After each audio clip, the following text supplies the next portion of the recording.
inigualable, no tienes rivales, no hay nadie como tú, mi Señor.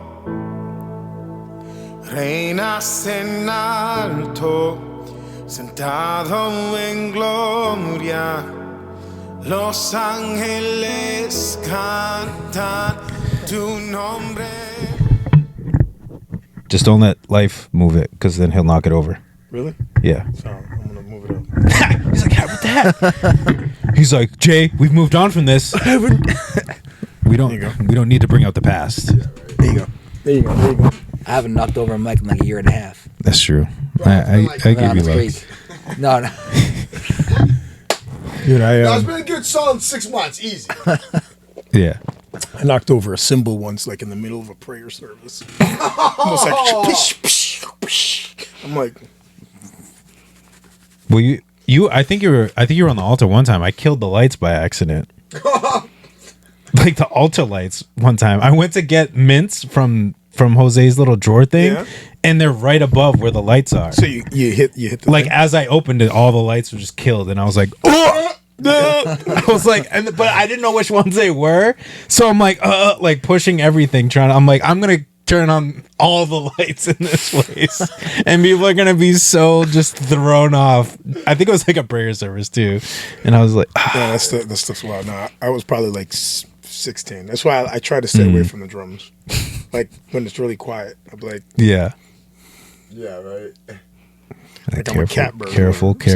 Yeah, there's always those things you try to avoid. Those lights never get easier though. When we Dude, turn those on. lights suck. It's like it's They like those things you suck. see. It's like they stink. I don't know how to turn them on. I don't know how to like can we dim them a dim little them. I don't know. Like if you dim one, it changes the color. It's like it goes from like yellow to white. And then if Oh. you do it too bright, it turns blue. And I'm OCD.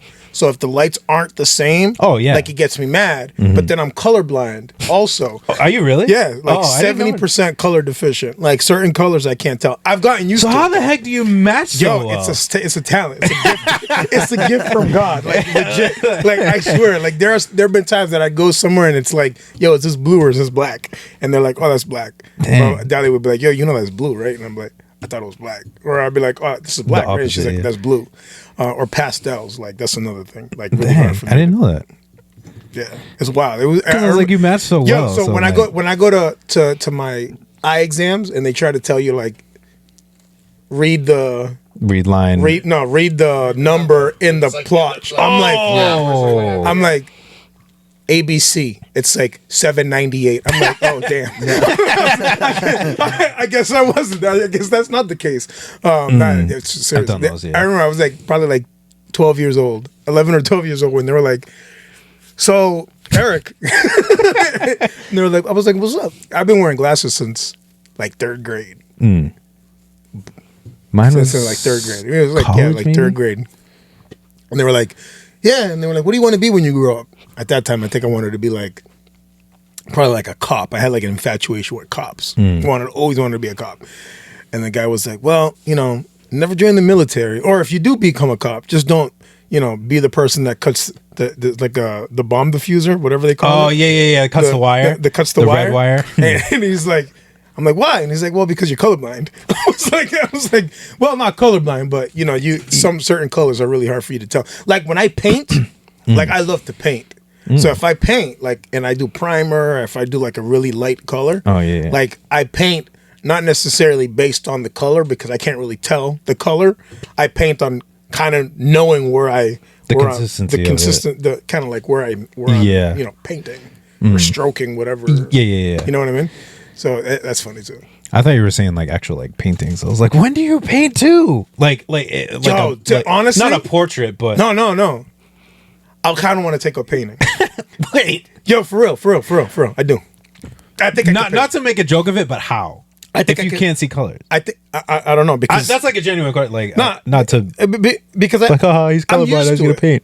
I'm used to it. Like if you put me in a thing and I could kind of tell colors. Like I'm to the point that that's why I can match really well because I think I've gotten to the point that I've mastered my weakness of. Well, I think color your deficiency. brain probably like registers.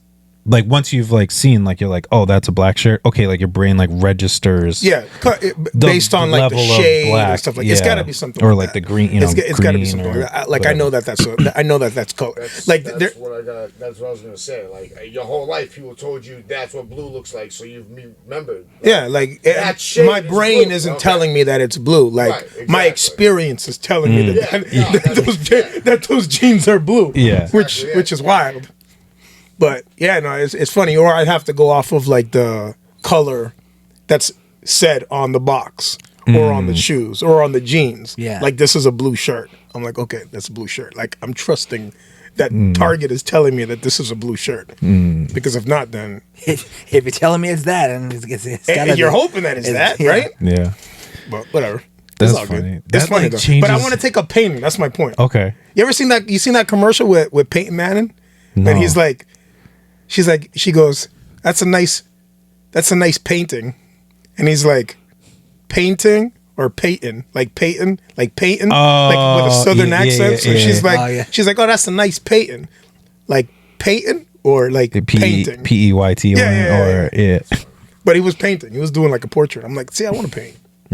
I think I could paint. We have a bunch of paint supplies we just what don't Bob use, Ross just sitting told over me. there. Yeah, for real. I think I could paint. I believe you probably could. You have I the mean, I used to creativity draw. because you can draw. Yeah, I was gonna used say to you draw. draw. That's what I'm saying. I never. I'm trying to think if I ever like took up painting. No, not really. I mean, I was more like chalks. Like I would do like finger paints. Like you know how they have like that paint that paint crayonish thing. Like I used to do stuff like that in high school. But I wanted like a brush. Yeah. It's like Tommy Heinsohn. You know Tommy Heinsohn was a painter. I don't know who that is. You didn't know that? I never knew that. No. Oh, you kidding me? He had like a gallery. Yeah. Yeah, like that's what he used to do. Huh. Like, I was like, get out of here. So then when he passed away, like, I'm heavy nostalgic, like banner raising. Like I went on yesterday at the end of Bible study and I checked the score. But like I love history and stuff like that. Yeah, so same. when he passed away, like I remember like I was like teary eyed. Like I was like I met him in like 5th grade. I ended up I got selected. I was like a really good student, so I got selected to do some El Rumbo newspaper. Like they had like inner city students that had good grades and they had to be Hispanic. So it was like Spanish Heritage Month. So I was like the DEI person for them. I was like that like, guy. that one. Yeah, you're Spanish. You get good grades. You go. So I went and I ended up meeting him. I met I think it was like Antoine Walker's like rookie year. Dang. I met Antoine Walker. Rod Strickland. It was against the Washington Wizards at the time. Dang, I think George Murison was playing for the Wizards. Case, I want to say, who was it? ML Carr was the coach. I went onto the center court and everything. It was That's like pretty 3rd cool. grade. It was like 3rd or 4th grade. It was really cool. That is cool. It was really cool. So I met him, but I grew up watching him, do the games. And then towards the end, when he passed away, like one of the things that I don't want to say when he was passing away, I think they did like maybe it was like an anniversary sort of thing on him, on his life. Yeah. And they're like, yeah, many of you guys don't know, but he's a painter and a really good one. And I was like, get the heck out of here. And then I saw it. He's good. Bob Ross, man. It was like, yo, legit painter. I was like, holy crap, this guy is a phenomenal painter. And Go right here. It's another dab right here. yeah, so funny story. So this is kind of like the stuff that I like. I like knowing. This is like if you need to phone a friend and on you're the the guy to random call. questions Yeah, on yeah, Jeopardy, on like Jeopardy, Who's like on, you call me. Who wants to be a millionaire? Who wants to be like phone the friend guy? Yeah. It's me. So listen to this. This is cool. These are the cool stories that I like. So Mike Gorman, the play-by-play guy, play-by-play guy, right? So he gets married. So he gets married with his wife, and he invites Tom Heinsohn to his wedding. I mean, they're friends for forever, right? 30 plus years, 40 years, whatever it is. So their wedding night, they get home, And Mike Gorman tells the story, and he's like, super cool story. Like, I teared up hearing the story because it was really nice. So he's talking to his wife, and he's like, hey, man, you know, Tom didn't get me a wedding gift. Like, they're going through all their gifts. I'm assuming they're opening up boxes of like toasters and Chinaware and gift cards. Well, they didn't have gift cards back then. And he's like, can you believe Tom didn't get me a gift? Didn't get us a gift for our wedding? So he says that he kind of carried this, you know, pseudo resentment for a little bit. So then randomly, Tom was like, hey, you should come out to this event that I have. It was like, I don't know, Braintree or some downtown suburb of Boston. Yeah. And he had no idea what it was, but come with your wife. So it ended up being like an art showing. It was like a gallery, like an art gallery. So at the end of it, so they did the art gallery, they walked it around, and then like in the center of the room was a portrait that Tom had painted of them. And that was their gift. That was his gift to them. And he had done it. He had been working on it for like a year or something like that. And he hadn't finished it. But he had, you know, his first like art gallery showing. He ended up giving it, and like that's in his house like today. That's wild. Like, that's cool. You know what I'm saying? Yeah. But that's what I mean. Like, I don't know. I think like the other day I was at this youth career panel thing this past Monday. Like the one you did for... Yeah, similar stuff for some nonprofit in Lawrence. So I was there, and I was like, I said to them, they were like, oh, what would you like to do? Like, if you weren't doing what you were doing now professionally. And I mean, these people know that I'm a pastor. They know that I'm like a loan officer for low to moderate income families, you know, black and brown people and stuff like that. So I was like, honestly, I think I'd like to do music. Like, that would be what I would do, like the arts. Like, I like to write. And sometimes I just write and I don't know where I'm going, and, you know, 10 pages later, you know, it's just what I do.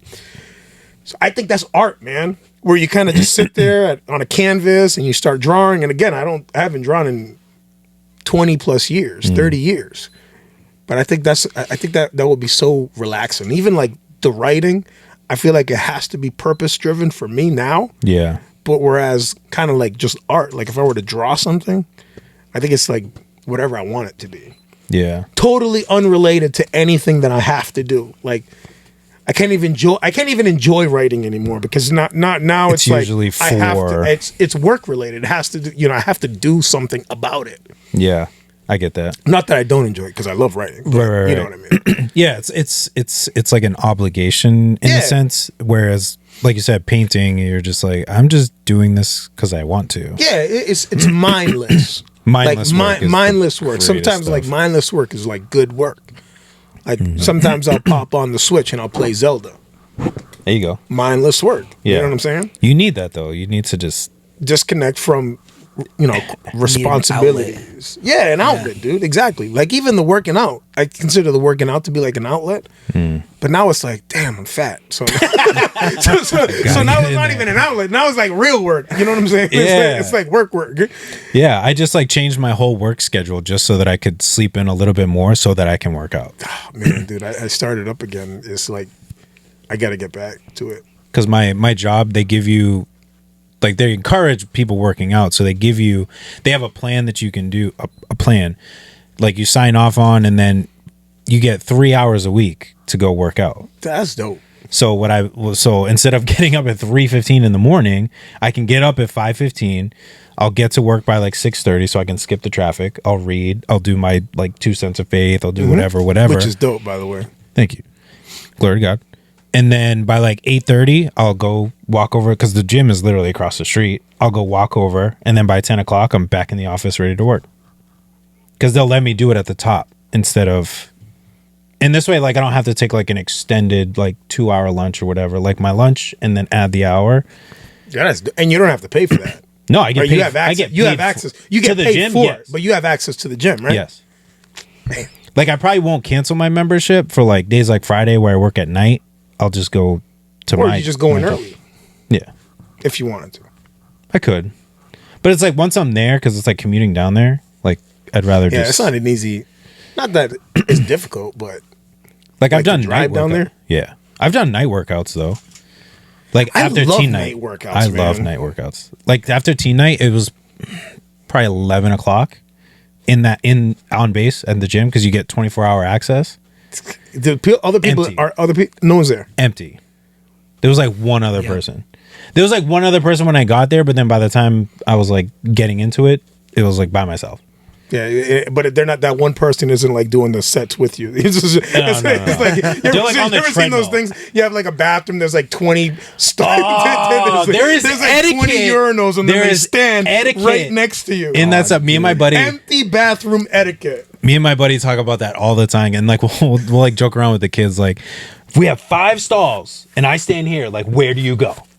And they're like, "Oh yeah, you go here." We're like, "No, like The you farthest go, one. You go to the farthest there one is from etiquette me. when it comes to this stuff. Like, no, you I'm don't. trying to have a conversation with you either. Some people would just be like, "Hey, how you doing?" Yeah, no hablo good. inglés. Yeah, there's other. Yeah, there's. hear you. There's. Yeah, when it comes to bathrooms, there shouldn't be extended conversations. There should be no I'll leave it at Not that. even. I won't. I won't. There should be no conversation. Yeah. A head nod. none. Yeah. Hey, what's up? All right, cool. That's it, Keep that's it. Yeah. Or like, excuse me. Oh, my I bad. see you. Now go down there. Yeah. Head nod. Head nod. Yeah, that's nothing it. else. Nothing Yeah, else. yeah. No, for real. But yeah. Good. 11:30. Yeah, that's the best time for me. For me, it depends. Yeah. Like my schedule now, it's like since it's hybrid, I think the best time for me to work is like right around like noon. I have to get going first. Meaning like with my day. But you weren't always like that because you would work out early in the morning. I would. Yeah. Not as early as getting up at 3:15 in the morning. Yeah, But my but schedule because that's was a little because by different. the time you get to work, you're good. You know, that's tough. But man. I've I don't also know how added- people do that. Yeah. that early morning workout, man. That Like that first consistently, thing, too. consistently. Yeah. And I They just preach get up, about they're ready to go. consistency, but man, I'm not an early person to be consistent Yeah. like that. Like I'll do it consistently in the afternoon, like, not consistently Yeah. in the Yeah. morning. Like Yeah. 4 o'clock in the morning, you're over here sweating already. I've done that. That's what I'm saying. Well, 'cause- power to you, man. Well, because the struggle that I had or have, whatever you want to call it, is like I added things, if you will, and making time for things. That's In the the, sense of, because like I want to read. I want to Yeah, read yeah, in the yeah, morning. yeah. I want to do that. Like, right. I'm trying to like build that consistency, read in the morning. do that, build that habit. So like I would go to the gym and then I would drive to work. I get to work by like 6:30 when I was getting up at 3:15, 6:30, get there, make some coffee, read. And then, if there's any extra time, 2 cents of faith, and then I added 2 cents of faith. So now like I'm making sure that I record that. I'm trying to drop it at a certain time because that's usually where you get the most traction and stuff like that and just kind of reaching more people. But then if I don't get sleep the night before, then the whole schedule gets thrown off, which usually it's the gym that I'll cut out. I'm like, well, let me sleep until 5:15. I'll get to work by 6:30 and then I'll just read and then get into work. Because Right. now my schedule is 8:30 because we're still helping the other program and they close at 5:30. So there's no sense in me staying until the normal 6 for a half hour to do what? Whereas if I'm in my building, you close the building, because at the other building, I don't have to close it because the cleaners come in, they shut off all the lights, they do all that stuff. So I don't have to do anything. They close it. They close it. So whereas my building, you close the building, you shut all the lights off, you maybe do some documentation for stuff, like stuff that you've done with the kids, whatever. And, by that time, 6 o'clock. All right, peace, I'm out of here. Where it's like now, it's like I can't. So, hopefully within the coming weeks, that'll change. But we'll get back to our regularly scheduled programming as far as my schedule. For your schedule. For my Which schedule. would say the same because you're still trying to work out. Right. Which it'll help because I think the lack of sleep is also affecting like health, like weight gain and all this. I'm getting like 4 hours of sleep. Yeah. I think that's correct. That's wild. I think some people can function with certain things and it's like maybe over time, maybe you could do it for a couple, but to sustain it over a long period of time, No. it's not possible. I can't. No. It's not Can't do possible. Like I was realizing that like we had the puppy and then the puppy was freaking pain in the butt. Like I want to punt him off a bridge, Ron Burgundy style. Yeah. And it's like Baxter. Yeah. Milk was a bad choice. I'm in this glass case of emotion. Classic. You know I don't speak Spanish. That's my favorite meme. That's You know I don't hilarious. speak Spanish. But yeah, I was like falling asleep. I was taking naps during the day, and I That's never awesome. do that because if I take a nap, like a 10-minute nap, like at 3 o'clock, forget about it, dude. I'm like up till like 2, 3 in the morning, just like twiddling my thumbs. So I was taking advantage of it because I'd be studying, I'd do my thing, and I'd do my recording, do some research. But still, man, it stinks because then you got to get up at like 3, 4 in the morning when the stupid thing needs to take a piss. Yeah. You got to take him outside. Right. But now it's like he'll stay You up. get up like, that early? He was. Oh He yeah, was. because He's like a super new- puppy. Like yeah, not even yeah, 2 months that's old. true. We got him when he was like 7 weeks. So he was like on a newborn schedule, like every hour, dude. Yeah, It's that's wild. true. I mean, Yeah. even today, like he got up at like 4 in the morning. 4 in the morning, and I was so disheveled. Like I got up thinking it was like 6:30. I'm like living my best life. I'm like, yo, it's 4:15. What am I doing? I'm gonna go back to sleep. Yeah. I even contemplated working out. I was like, I rebuke you, Satan. I was like, It is yo, still too that early ain't for not that is not happening. And then I got up, and then I went to bed, and then I had to get up again because he woke up again. And no one gets up in the house at that time. Yeah. Willingly or not. No one gets up at that time. It's me. It's on me.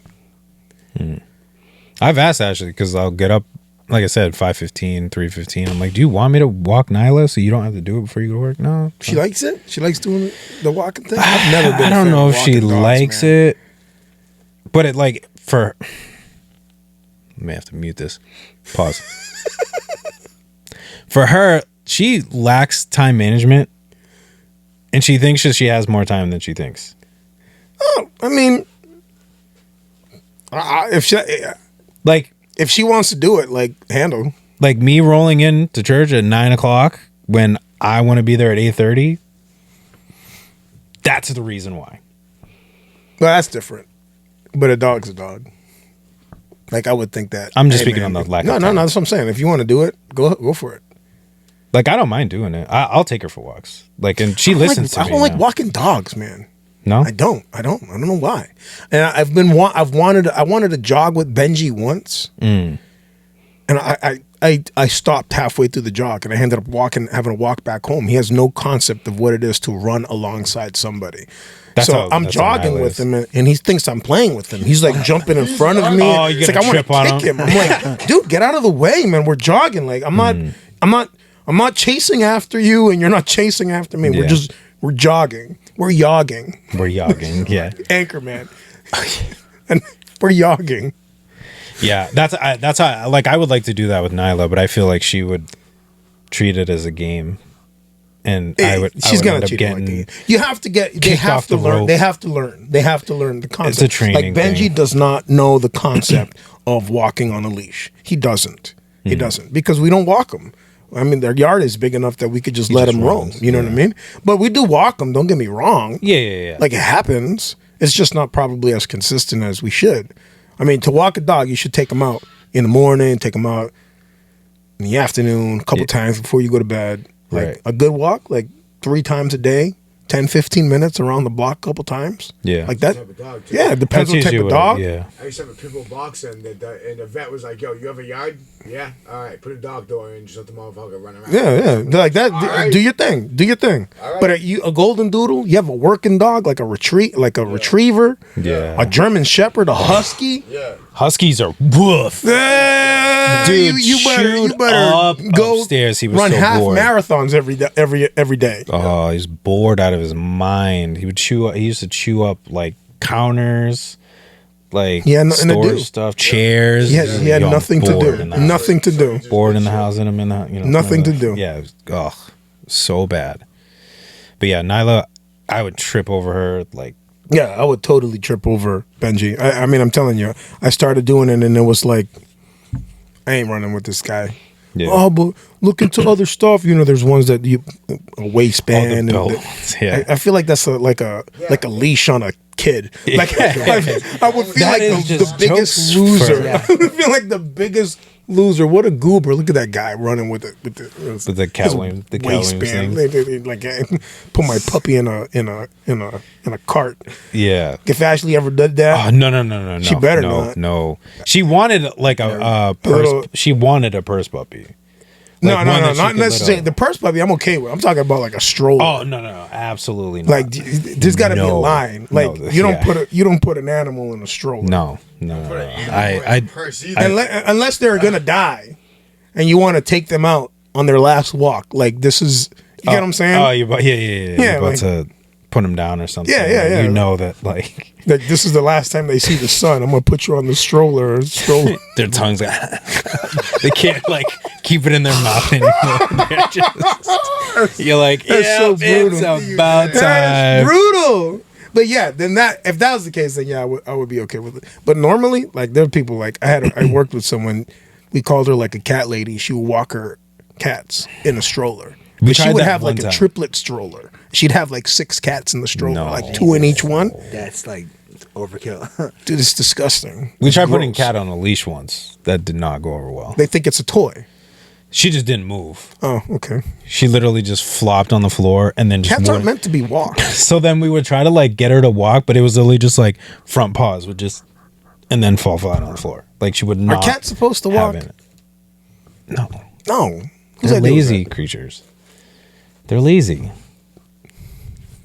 My cats hide under the bed all day. That's what cats do. Cats scare me. As soon I'm gonna as just be honest with you. as soon as we put Nyla in the crate, they come out. I think cats are evil. But Satan's children. Nyla is also afraid of the cat. That's squirrels to me. Squirrels to these me stories. are fallen angels. That's what a squirrel is. Love these stories. Squirrels are fallen angels. I hate them. I can't stand them. They're weird creatures. Yeah, I can't stand them. I know they're evil. They're literally evil. No, yeah. And then in our last apartment, Ashley used to like, we had a sliding door and Ashley would just throw like acorns and you would just see the little like she would throw nuts and the little acorns would, the squirrels would come up and we were like, Pastor, look. He was like, oh, I rebuked those. You rebuke that thing. I saw a gang of squirrels jump a chipmunk, like a baby chipmunk. Really? Yo, It serious. was like, we rolled deep. Yeah. Yo, like 3 of them. They were toying with them. You ever seen like Lion King? They're like the hyenas are like kind of bouncing Like around one by one. just Yeah, like on that's the same that was line. the squirrels. I was like, oh my Wow. god, yo, they're jumping and like stepped outside and everything. Stopped the fight. It's like, get away. Stop The chipmunk kind of like limped off. Never saw the chipmunk again. They probably came back. There's no chipmunks in the yard. They probably like- came back. The chipmunks? No, the squirrels. They probably came back. Oh, and- they rule the neighborhood. They throw acorns from the trees, bro. I remember that story. It's just facts, bro. I'm not joking. They throw squirrels. They throw acorns at you. If I clean the yard, they'll. Right back. They Like, threw there one isn't at, a they tree threw and, one like- at Levi. I think I remember you telling you. Literally. There was like, wasn't like a tree like in sight for like, Yeah, literally 20 feet. threw It was an like, acorn. what? There's no way. It's like there's no way that this wasn't thrown by a squirrel. There's no way that the launch angle of the acorn with relation to the tree to where Levi was standing. There's no way that thing was not thrown by an animal on the tree. Yeah. And there's no one else on the tree. I mean, that's their turf. yeah, The tree is the squirrel's turf. yeah. The birds don't have the accuracy for that. No, they 'Cause don't. you gotta, They don't have disposable. They don't have things that they can hold on to stuff. Yeah. They got the beak. They can't. How far can you launch it? You know, so I'm saying. An acorn. How far can you launch? How far can you launch an acorn with your beak? Yeah. Like That's what I'm saying. That's what I'm saying. They just don't. It's not gonna work that way. So it's not gonna like work. they have to. Like they It's probably not just gonna like work. soccer ball throw it. Like Yeah. the chipmunks. They probably just soccer ball. Yeah, they're inbound. chucking it. right. They're chucking it. Yeah. I'm telling you, you can get some distance. Acorns aren't that heavy, so No, they're not. Yeah, I got to clean the front of my They're yard. accurate too. They know what they're doing. Yeah, I'm telling you. I'm telling you, it's the same concept of birds pooping on cars when they're clean. They don't poop on your car when they're not. This is a fact of life. Mm-hmm. Well, It's I never unexplainable. deep clean my car. I just rinse it off with the hose. It's So I know unexplainable. it's Or gonna when be you shit. drive, or when you're It's driving. it's like the yawn. We don't know why people yawn after seeing someone yawn. Oh, it's contagious. It's contagious. We don't know why squirrels poop on clean cars. Birds poop on clean cars. There's no reason behind that, but the evidence is there. Did I ever tell you the day I got engaged? No. We were down in Atlantic City. And so I had planned this whole thing that basically we were going to go to a restaurant. It was around my birthday too. So we were going to go to a restaurant and they were going to bring out a cake thinking, oh, happy birthday. But instead of happy birthday, it was going to say, will you marry me on it? So we're in Atlantic City. We're walking the boulevard. We're trying to... Around your birthday? my birthday. So you're going to say happy birthday to yourself? No, my friend. So we went with a couple of friends. Okay. I got Yeah. you. So we went with a couple I of got friends. caught up and- on the details. Yeah, and the plan was that they were gonna like order a cake, and you know, Happy do the whole birthday. thing. Yeah. We're gonna say the workers are gonna come on and sing happy birthday to you. Yeah. So we're walking the boardwalk at the time. I don't even think it's a boardwalk anymore in Atlantic City. I have no idea. I've never been there. Oh, that was the one and only time I've ever been there. So we're trying to find the restaurant, but we can't find it. The GPS isn't working. We're asking people on the boardwalk, where is this place? And like, we don't know. I'm like, it is like the top 5-10 restaurants in Atlantic City on the No one knew. boulevard. No one had any idea. And then they were like, oh, it's in this hotel. It was like the Atlantic City. They said it was in like the Atlantic City Hotel. And then we go there and they're like, yeah, there's no restaurant here. And they're like, oh, it must be at the Atlantic Hotel. So they have like two very similar listing names. Still can't find it because we're like, I don't know what direction it's in. So, And this wasn't back in the day. huh? Like, how long you been married? We'll be 10 years in So that's what January. I'm saying. Like the Yelp and all that stuff ain't a thing like it was back then. No. Like you had to, they didn't, they definitely didn't have Waze. That's what I'm I saying. don't think Like, Google it- Maps was that much of a thing. You're over here like with MapQuest printouts. Probably, yeah. Yeah. Asking people for directions who didn't have any idea where it was. So we're walking With and tourists. yeah, Ashley's getting frustrated. We're all hungry, and she's like, Everyone's hangry. everyone's hangry. She's like, let's just go in this restaurant. Like she has no idea that this specific restaurant has a plan. She's like, let's just go in this restaurant. I'm like, no, like we already made reservation. Like I'm trying everything to keep it into this restaurant. Like we have reservations, like we can't cancel. Yada, yada, yada, yada. She's getting frustrated. She's walking off. So we're walking, and to get to the actual point of the story, we're walking. Our friend that's with us, she has a bun, right on the top of her head. And as we're walking, guess what lands dead center in her bun? In the bun. In the bun, a seagull pooped on her head. And they say that's good luck. Please enlighten me how getting shit on is good luck, bro. 'Cause to me, that is not fucking good luck. I'm sorry for my language, man, but it's not, bro. You know what I mean, dude? Like that's like saying winning the lottery is good luck. Like, no, it's not good luck, bro. I was getting dude Like on. dead Good center. luck. And she, we were target. It's like a I bullseye. saw it, like just,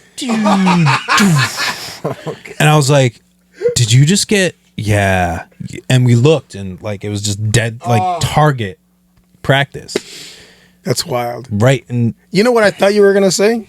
I thought you were gonna say your friend had the ring hidden in the bun, and the dookie got all over and the it. dookie got all over the box of the ring. No, I had the ring. You had the ring? I had the ring. That would have the been whole a good idea. time. No, yeah, we ended up. That's where my mind was at. Yeah, no, we ended up finding it, and so the place. Did it work out? Well, yeah. Well, yeah, I know that, but I'm saying, and that wasn't supposed to be some sort of existential question. Yeah. I meant more like the plan, like you found the place. Yeah. So we end up finding the place. The place was like known for making cakes, which is why I was like, "Yo, bet, like, let's do this." Yeah. You know.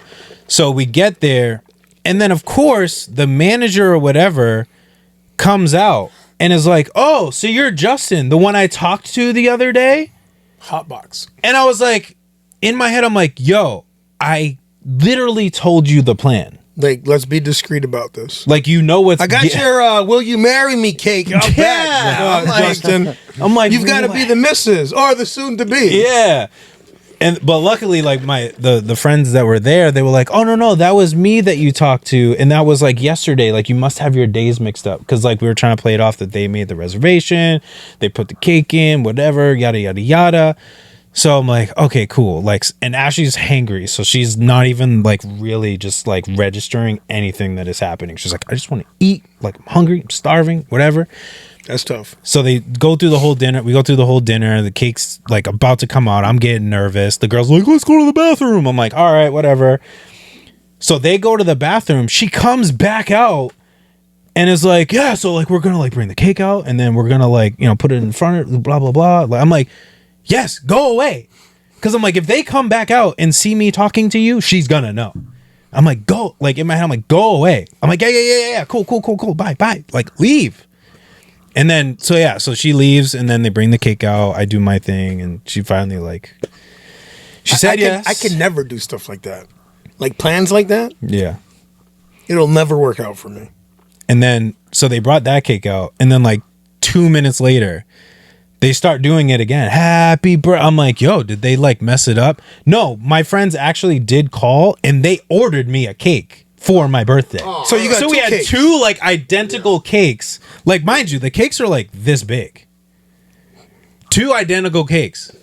You didn't pay for your birthday cake, did you? No. Okay, good. I still have the When, video. when y'all split the bill? Yeah. Still? No? Okay, good. Trying to see if I still have the video. Yeah, I'm not good at stuff like that. I can't make a plan like that. You kidding me? It'll someone will put a kibosh on it. So you can, I'll try to play it like quickly. Oh, hold on. That's the, so like you can see the cake, like it had "Will you marry me" on it. You were still bald? Yeah. Damn, bro. I had started making the decision then. This was go- like to go. 2013. We just moved out. Okay. Man, that's cool. I still remember because it was I did it at church. church. I proposed at church. Oh. Yeah, so it was like a Sunday service packed.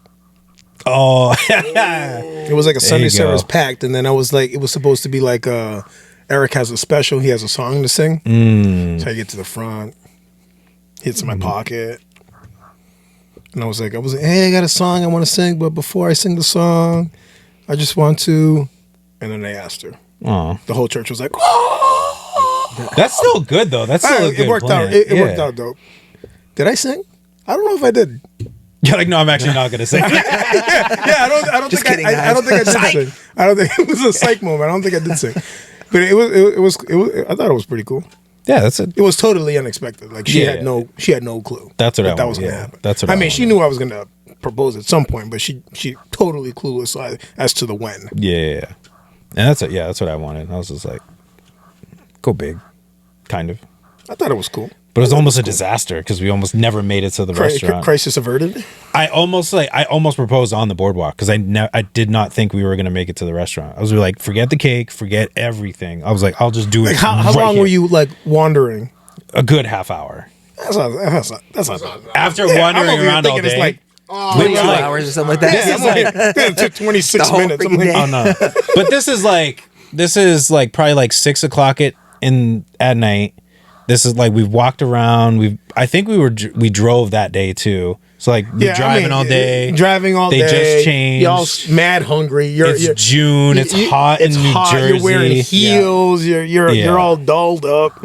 You're hungry. You're tired. You're hungry. I mean, everything is multiplied by 2. Yeah. yeah. Yeah. So they were like, So a half hour feels like an hour. yeah. I can't remember. I mean, because they went and like shopped and they changed dresses because the girls were like, oh, let's dress up. Because they knew. Right. But Ashley didn't know. Nah. And the girls that we were with, they were like, let's dress up. That's and cool. she was like, whatever. All right, fine. So we did all that. And so, yeah, it was like half hour, 45 minutes. But like, it was like back and forth and like nobody knew where it was. And then I took like 2.5 hours to actually come to the church. did she? Yeah, I thought I was going to get stood up. Ashley was late for the wedding. Like legit late. It was supposed to be like It wasn't her fault, though. It was like 6. It was I think I want to say it was like a 6 o'clock start or a 5 o'clock start. It's October, so it was already dark, mind you. So it's like October 16. 2.5 hours late. I'm like texting her. I'm like, yo, anything you want to tell me? I was like, yo, what's up? Like, I was talking to my sister. I was like, yo, like, is this still This is going your on? wedding, right? Yeah, my wedding. Yeah, 2 And hours then- late. Yeah, it was like 2.5 hours late, the ceremony, and then I had like an allergic reaction to like the Welch's grape juice. Had like 'cause- hives all over my body. 'Cause I'm allergic. Dude, you're allergic to apples, right? Yeah, I was allergic to the grapes from the grape juice, and then like I was like throwing up that night. Dang. It wasn't. She drugged me. We got in an We had accident. a flight like the next day to like Punta Cana for our honeymoon, and then like that. But that night, like she gave me like 2 Benadryls, knocked me out. But I was Did you like, get to go? No? Yeah. You just it was a hot mess. the found a first way night. to get there. No, I mean it was a late. I mean, got home, threw up like once or twice, and like I don't remember anything else. Like I was drugged, like legitimately drugged. Dang. And then I woke up the next day like, yo, we gotta get dressed. Get I'm to like, the- oh snap, that's right. I gotta I'm like take a shower, get ready, and leave. Yeah. Dang. It was tough, man. And I hate throwing up. Yeah, I don't Like, I yo, don't give me like 105 fever. Like, shoot me, stab me, throw up. Hell no. Hate throwing up. Yeah, hate I'm the throwing same. up. I do not like throwing up. It is the worst thing that you could possibly experience. Throwing up. I believe that. I'd rather pass a stone. Fortunately, I haven't had to do that yet. I had a And stone. then you start Thank the thinking, "Oh Lord. crap! I could have done something to prevent this. Like I should have done. I should have had that. I should have whatever. You know what I mean?" But That- like I didn't preventable. put two and two it just together. happens sometimes. Yeah. I didn't put two and two Preventable. together because Yeah. I never really. I'm never really. I wasn't like a grape juice person or like a wine person. I wasn't like a wine connoisseur. Yeah, You know, yeah. if at that point in my life, if I was drinking, it was like hard liquor or like a beer. Yeah. I wasn't a wine drinker, but at Right. that point, I was like, it was like Welch's like that fancy pop bottle sparkling soda, whatever soda it is. drink Yeah. thing. It was like not happening. Yeah, no. Blah. Dang. Even that just grossed me out. The dry heave. Yeah, Ashley was late for our wedding. Not her fault though. The girl that was supposed to do her makeup showed up like an hour and a half late. I was up in Manchester. She was in Nashua because I went and stayed at my best man's for the night. And yeah, she like I'm like ready to go, like I'm all dressed, and she's like, yeah, she's not here yet. Like hour and a half later, showed up. It actually does makeup though, no? Not at the time. That's what I was getting at. Not at Like, the not time. at the time. That Yeah. she wasn't into that stuff. And I jinxed her too. I was like, babe, don't be late. That's your fault. And then So she it's really your just- fault. yeah. It's not even the makeup artist's fault. It's Yeah, your it's fault. my fault. You Yeah, spoke it into existence. I did. And then we got into an accident. So after the wedding, we drove to Foxwoods because we went and stayed at the hotel because like they have like a nice hotel like off the resort. Yeah. We'd been there before. They had like a hot tub, so we're like, yo, let's just go there. Like we don't really gamble like that at the time. We didn't really gamble like that, but like let's just get away. It was cheap. It was like a Groupon. It was like $80 Oh, that's nothing. for a night. We're like, dude, might as well. You're away. You know what I'm saying? It's nice. Hot tub, like nice little Yeah. hot tub, whatever. Like, let's go. And then literally on the way to the thing, we're in the fast lane. The cars in front of me had stopped. I slowed down perfectly in time, and then I look up, and then I can just see the dude right behind me just hauling, and just Like, did you make it to the thing? we made it with no bumper. Dang. I remember I got rear-ended. Yo, that's the worst. I'm like, It's I was the on the worst. rotary between worst Lawrence and feeling. Lowell. The I'm over here. I'm in the rotary. I just gotten my license, like 18 years old. So I'm at the rotary, and I'm parked there, and I'm looking at the. I have a habit of looking in my rearview mirror for that reason. I have PTSD. Whenever I stop, I've been rear-ended twice. I have PTSD. I look at the rearview mirror, and I look at the rearview mirror, and I'm like, "Oh snap! That car is going pretty good." Oh, I don't think that car's gonna. yeah, that's literally what. Yeah. I was like, "Yo, this car really hit me."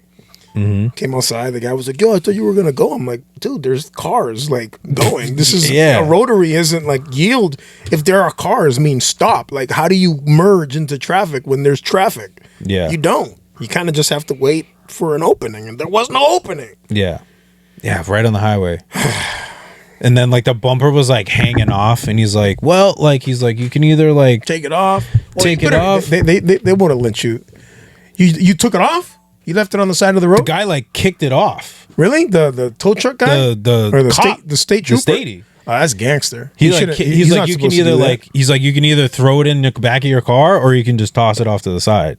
And I was like, oh, I'll probably toss it off to the side. He's And like, he you knew need help? this was like, you just got married. I can't remember if we disclosed that, but I would have said it. He was like- I believe this is my wedding night too, man. yeah, and he literally just Cite like- the driver. Cite the driver. Oh yeah. I took every definitely claimed that for sure. That's wild. But yeah, I've had 2 of those. Same thing. It was we were heading back from the beach. Dude just not paying attention. I think he was on his phone.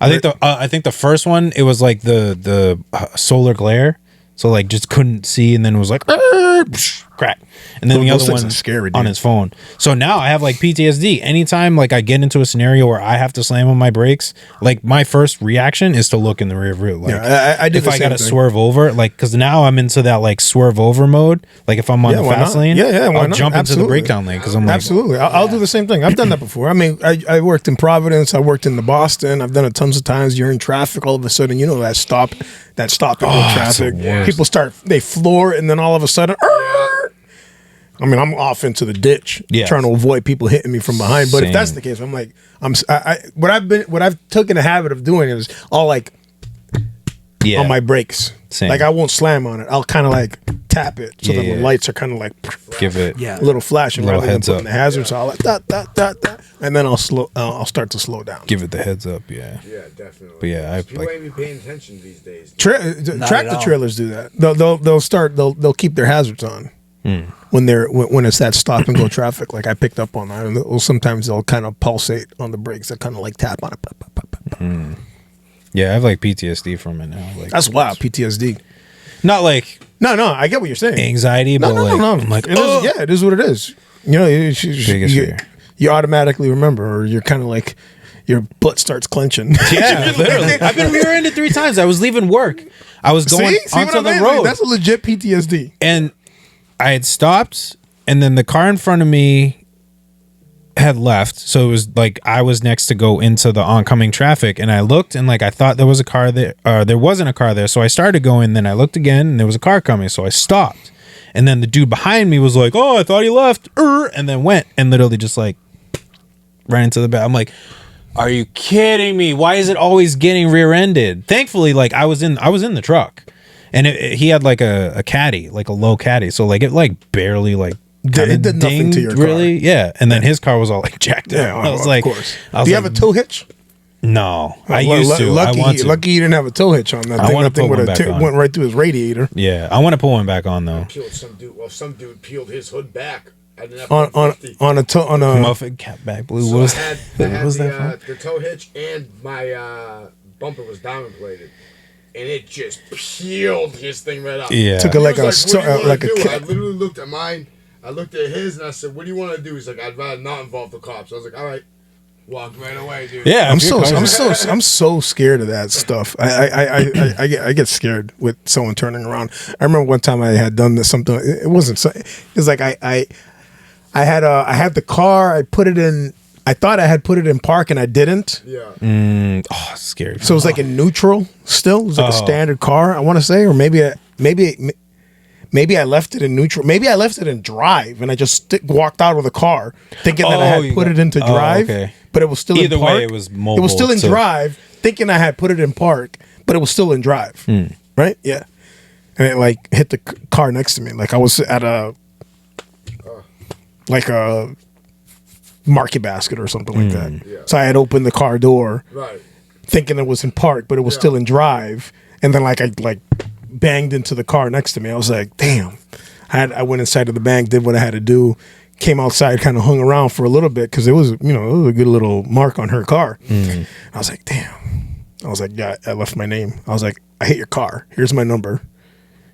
Call me. Yeah. I'm late for work, but I have But to at work. least But you- I'm being honest, and Yeah. I put it in her thing. She ended up calling me. She's like, I appreciate that so much. I looked at it. It was actually, my husband took it. He buffed it out. It was perfectly fine. I was like, all right, no doubt. Hey. There you go. It's honest, man. Yeah. You gotta be good. Stuff like that happened to me. Like I hate like door dings and stuff like that. Drive me nuts. Nice shiny car, then all of a sudden someone takes the car and they whacks their door. Like someone did that to me. Some little kid Like did a that. shopping cart. No, dude, some little kid did that to me the other day. Like literally, it was recent, fairly recent. I was in the SUV, and I'm over here doing groceries. I put the cart back because this is what we should do. Yes. Society has to put the cart Amen. back. That's why they're there. That's why they have the Put the corrals. cart back into the thing. So I was putting the cart back into the thing, and the kid was going in his car. Look at what this kid is doing. The good kid opens his car, and he's sitting in the car, and he's just like whack, whack, whack, whack, whack, and he's hitting the car. He's hitting the car. Oh Like my god! it's like a whack-a-mole. He's just opening his car door, I would've and he's flipped. I and would've he's beat the hitting the crap out of car. him right there. So I get back, and the dad or the mom is like, "What are you doing?" They're like, act like I didn't know. I was like, so I went over, like they're still there. I'm like, "Yo, is this serious right now?" So I looked over, but luckily, he was hitting the handle to the door. He wasn't hitting the door. So the SUV is a little dropped. Yeah. So if it had not been dropped, he would have been hitting like, if I dropped it, he would have been hitting like the actual door panel. the door He would have been panel. hitting the door panel. But since it was dropped, it was like the corner of the door was just whack, and it's plastic. So literally nothing happened. But I mean, I saw it from a distance. I'm walking. He got like 4 or 5 good whacks at it. He was like, whack, whack, whack. I was like, Jesus. Like, I'm who like, is- yo, can you tell your kid to not whack To the car? like chill. Yeah. Oh, close the door, close the door. Like, you know what he did. Like, don't act like it was all innocent. Oh, hey, sir, how you doing? I'm like, dude, you gonna tell your kid not to whack the cars that are next to you, please? Yeah. But parking lot. Kids these Stuff days. like that pisses me off. Like, why? And he did it on purpose, right? Oh, he totally did it. Like, on purpose. why? He totally did it. What's on wrong with purpose. people? Probably didn't get a fucking candy in the store. Yeah. Probably did it on purpose. Yeah, it's probably- it was just because. How many things Kids happen? will do just because. Kids will I do deal just with because it all day. things. Yeah. I'm like, why did you do that? I don't know. I just felt like it. Just wanted to see what would happen. The other day, Levi cuts like a piece of Benji. So, pre-K, he's trying to deal with scissors. They're trying to teach him his body and kind of his space and all that stuff. And the other day, we got some scissors for the house so he could continue to do projects and learn how to use the scissors. So he's over there and he has these little scissors, and all of a sudden I hear him. He's like, Benji, stay still. And then Benji kind of just goes off, and then like I look at him, and he's like holding the scissors like behind him, and he has like this, like a piece of hair, and he kind of just like, I don't see what he has, and he just kind of goes Gets rid of the trying to get rid of the evidence, and he's getting rid of the like evidence. nonchalantly playing with the scissors. I'm like, yo, what did you just do? And Benji's like scurried off, and like Benji's looking at me like, yo, you gonna tell him something? Yo, I'm gonna telling yell you, at him? You gonna yell at him? Eye language with the Yeah. dog and me, it's like on point. So I look at Levi and I'm like, yo, Levi, did you do something to Benji? And he's like, no, what are you talking about? And I'm like, and Benji's looking at me like, yo, he did something to me. Yeah. So I come and I look at him, I'm like, and then he has the scissors in his hands. I'm like, did you cut Benji's hair? And he's like, no. And I was like, so I looked, and like around the counter, there was like this clump of hair. Like I picked it up, I was like, then what is this? And he's like, oh, I don't know. And then I was like, you cut his hair? And he's like, no, I didn't. I'm like, then what's this? And he's like, oh, because Benji wanted me to. I'm like, so Benji wanted you to cut his hair? And he's like, well, yeah. I'm like, Levi, Benji can't talk, man. What do you mean he wanted you to cut his hair? Why did you do that? I don't know. A just because moment. Yeah. Kids It do. blows my mind. That's like us, dude. It's probably like the stage where, I mean, that's definitely the stage where they're just like curious about like like everything, Anything. literally Anything everything. and everything they're Yeah. curious. Okay, mom told me not to do this, but 5. Yeah, dude. Like, Yeah, what no, happens that's if why. I do it? Why? But that's like you said, that's us as people. Where are you going? I got to do something. Like something bad or like something good? Dude, the I'm like, dude, something good, man. What are you talking about? Million questions. You got to go to church? You got to work? What are you going to do? I got to do something for church. Also, you going to church? Who's going? Is JJ there? For real, bro. Ain't no one gonna be there, dude. Why not? Because I'm just gonna go. Why am I getting interrogated? And you encourage the questions. Like Yeah, as yeah. a father, you have to like Yeah. you can't ignore you them, can't walk away. ignore. You got to normalize Right, the yeah. conversation. They have to Yeah. know You the- can't. yeah. You Kids can't. don't wanna talk to you. 'Cause, yeah, exactly. And then he's never gonna want to talk to you. And I'm just like, dude. But after like 15 questions of just like different variables, All right, and he's now go asking for the the angle question in play. different Yeah, ways. It's like variations of stop it, yeah. leading stop leading the witness, and then all of a sudden he kind of rephrases the question in such a way that it's like forcing me to answer. I'm like, yo, dude, can you like stop asking questions, man? I'm fine. Like, don't worry about it. I'll be back. It's kind of like us as kids, just like why? Because why? Because why? Because For like real, bro. yeah. It's like God with us. Between Yo, like why? 4, Yeah. Because 4 why? and 6, Because dude. why? Yes, yeah. Because Yeah. why are you gonna do this? Because I am. But why? because You know, Because but you know it's wrong, right? Yes. But why are you doing it? I don't know. dude, we have just because moments still. That's my Yeah. thing. Yeah, yeah. Right? We have just because moments. Little kids have just because moments. We have just because moments. We're stupid. Just like kids. And we should know better. We should know better, but we don't. Facts. He just pulled the life. Straight circled that shit. What? Coffee dead in the microphone, ASMR style. Oh, did I I was like, oops. but at least you didn't slurp it. This one, Oh no, I try not to do that. I try not he to had do it like he was literally like, and I was like, I literally just looked over him and goes, you know, I heard every ounce of that, right? I'm Every- the only one that had headphones on. Oh, that's brutal. I did a Classic, but- we are moved that's on. That's when it all started. That was the I past. started. I created a monster. We, But that was the Everyone past. started doing we've it after moved that. on. Yeah, I did a that one track that I worked on, right? That I had Rupert work on. So when I sung it, like one of the things that I had never talked into like a mic studio session type stuff. Like for when you've done your stuff, it's like certain things that I'm not aware of that you could kind of do when you have a mic in front of me. And one of the things that I noticed, like even with the podcasting thing, it's like I have like a nice SMB7 sitting in my face when I do my podcast, and like everything gets picked up. So I'm over here in the studio, I'm about to sing a song, and it's like at the beginning of the song, and like you're in Logic Pro, it's picking up everything. Yeah. And it's all encased, nice and sound dampening equipment. So I get ready to sing the song, and it's like right at the beginning of the song, as I started singing it, I did like a.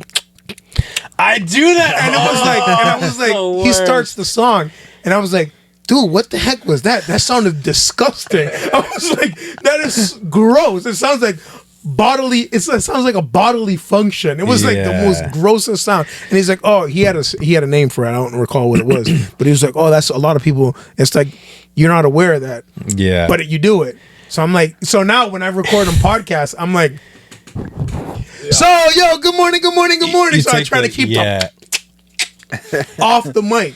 It's like when I do ad libs, I notice it because like sometimes I'll go and like I know that like I try to take out the extra sounds and just keep like the ad libs part because The extra sounds. because usually you'll just like we'll just run the track and then you'll just speak when you need to and then you'll wait. you'll back and then up. Yeah.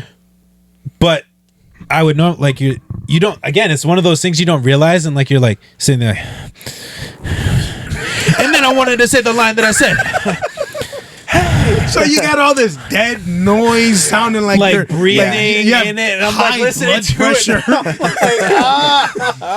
Stop it. Yeah, It's so bad. I could hear the blood cells Yeah. Just pulsing. syruping through your blood. Yeah, you through can just hear the breathing. You're like, You're like, I'm in my know for right a- mind. You know for a fact that guy has sleep apnea. His wife hates sleeping. He snores at night. Yeah. Like this is a fact of life. No, so yeah. So this is one of the things that I've had to learn how to do. Like keep away from certain things, and when you're saying certain things, it's like it's even when like I keep do away like from it. You know what I mean? when I do like 2 cents, like because I'll hear You have a mic on you too, right? yeah When you do it. So I'll like be mindful of it because then I'll be like you'll swallow and you hit a Like, I'll get the air out first because sometimes it's like, hey, what's up, guys? That And I'm like, right there. And you can't cut it out. There's no real way to cut it out because if you cut it out, you miss You like chop. the first syllable of that You phrase. chop your voice, You know what I'm yeah. saying? So it's almost like, damn, what am I supposed to do with that? What am I supposed to do with The that natural that inhale. natural You're like- pause? how you got? You're like the inhale. So like I'll do like the, hey, what's up, guys? How you doing? Like you same gotta. thing. You should see me in the air. I'll be like this. So what I normally do is I'll do the clap, the applause. Oh, And I'm so like, it filters it "Hey, out. Good morning. Yeah. Same concept. And another thing that is this like the scratch and the beard thing. I'm realizing that it's like straight ASMR into the straight ASMR. It feels like some sort of mannerism that I'm unintentionally doing, but I find myself doing it. Like even like when I do studies and I look at myself doing the study, there are things that I pick up, like things that like what I'm doing right now, Yeah. like things that I realize that I do, and then you're like, damn man, why do I talk like this? Yeah. But even that, like this is me now. This would be me at a study, and when I'm doing the podcast, it'd be the same concept. I'm like, you know what I'm talking about? I'm like, there's no one. There's no one here.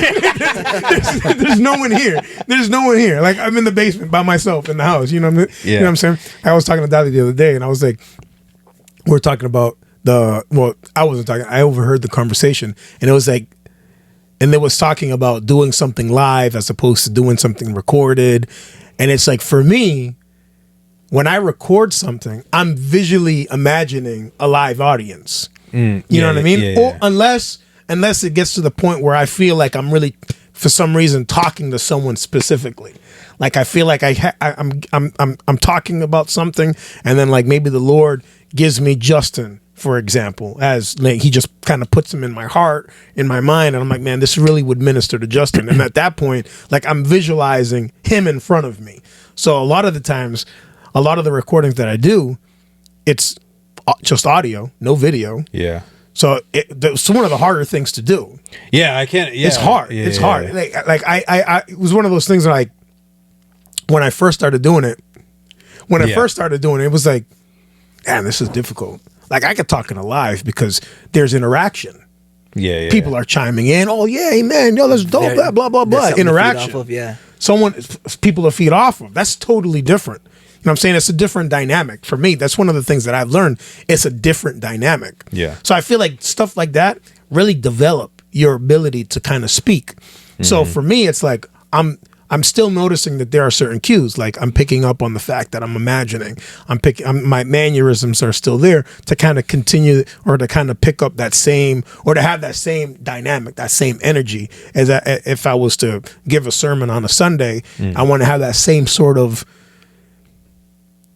I don't know how you'd say it, flow or swag that you would during a podcast, which is wild. I like that kind of stuff.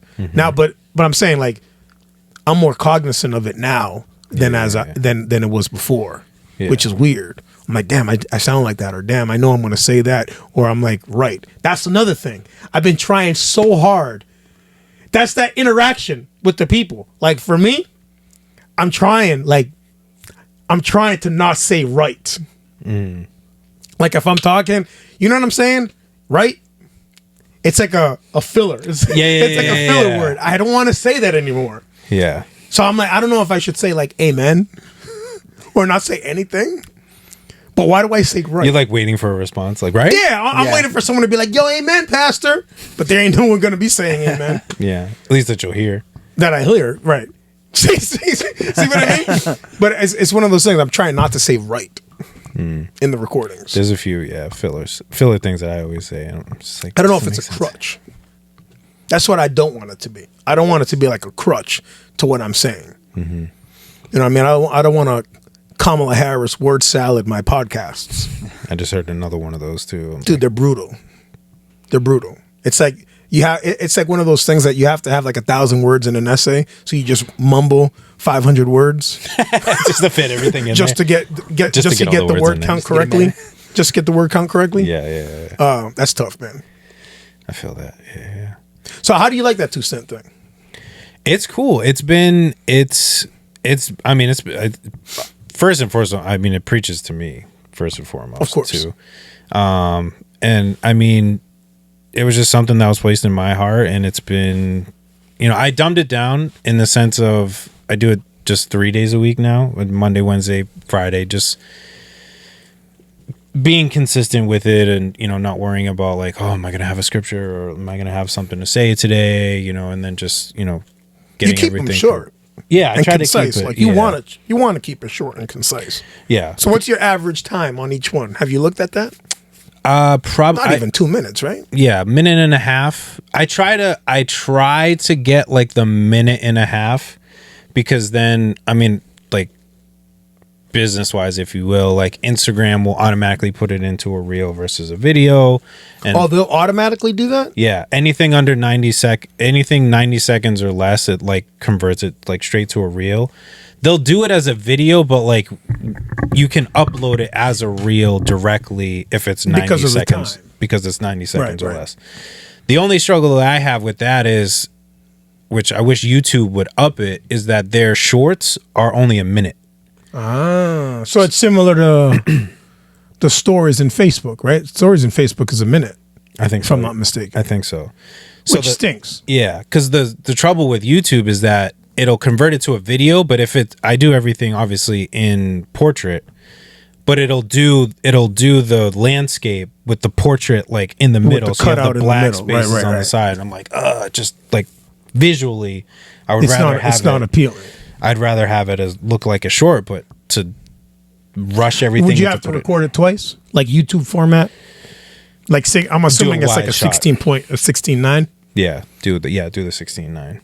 I'd have to do it twice, and then that's doing the same thing over again. Double the work, if you will. You know what's happened to me a couple times. A couple times I'd record a whole podcast, and then it didn't record.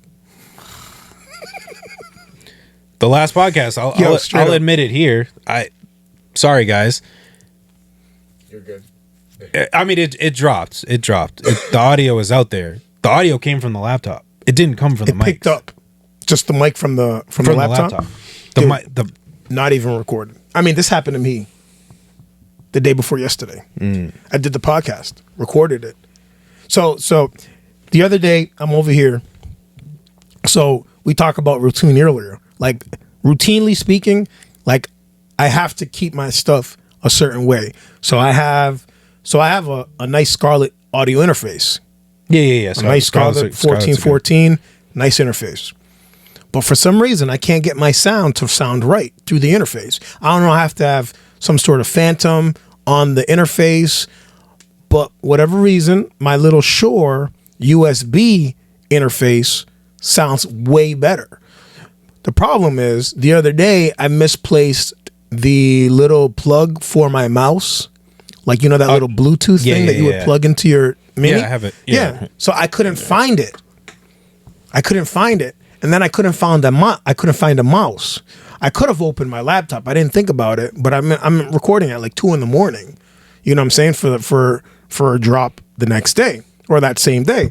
So I do it on my iPad.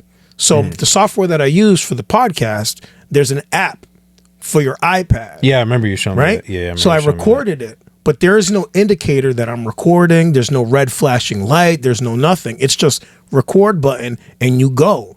There's no volume meter. There's nothing like that. So you can't see like the spike as your voice is right. going So usually I use that as an indicator for me that it's recording. Yeah. But since I did it on the iPad, because I didn't have the mouse to record it on my Mac, it was like, damn, what am I going to do? So I'm over here, I record it,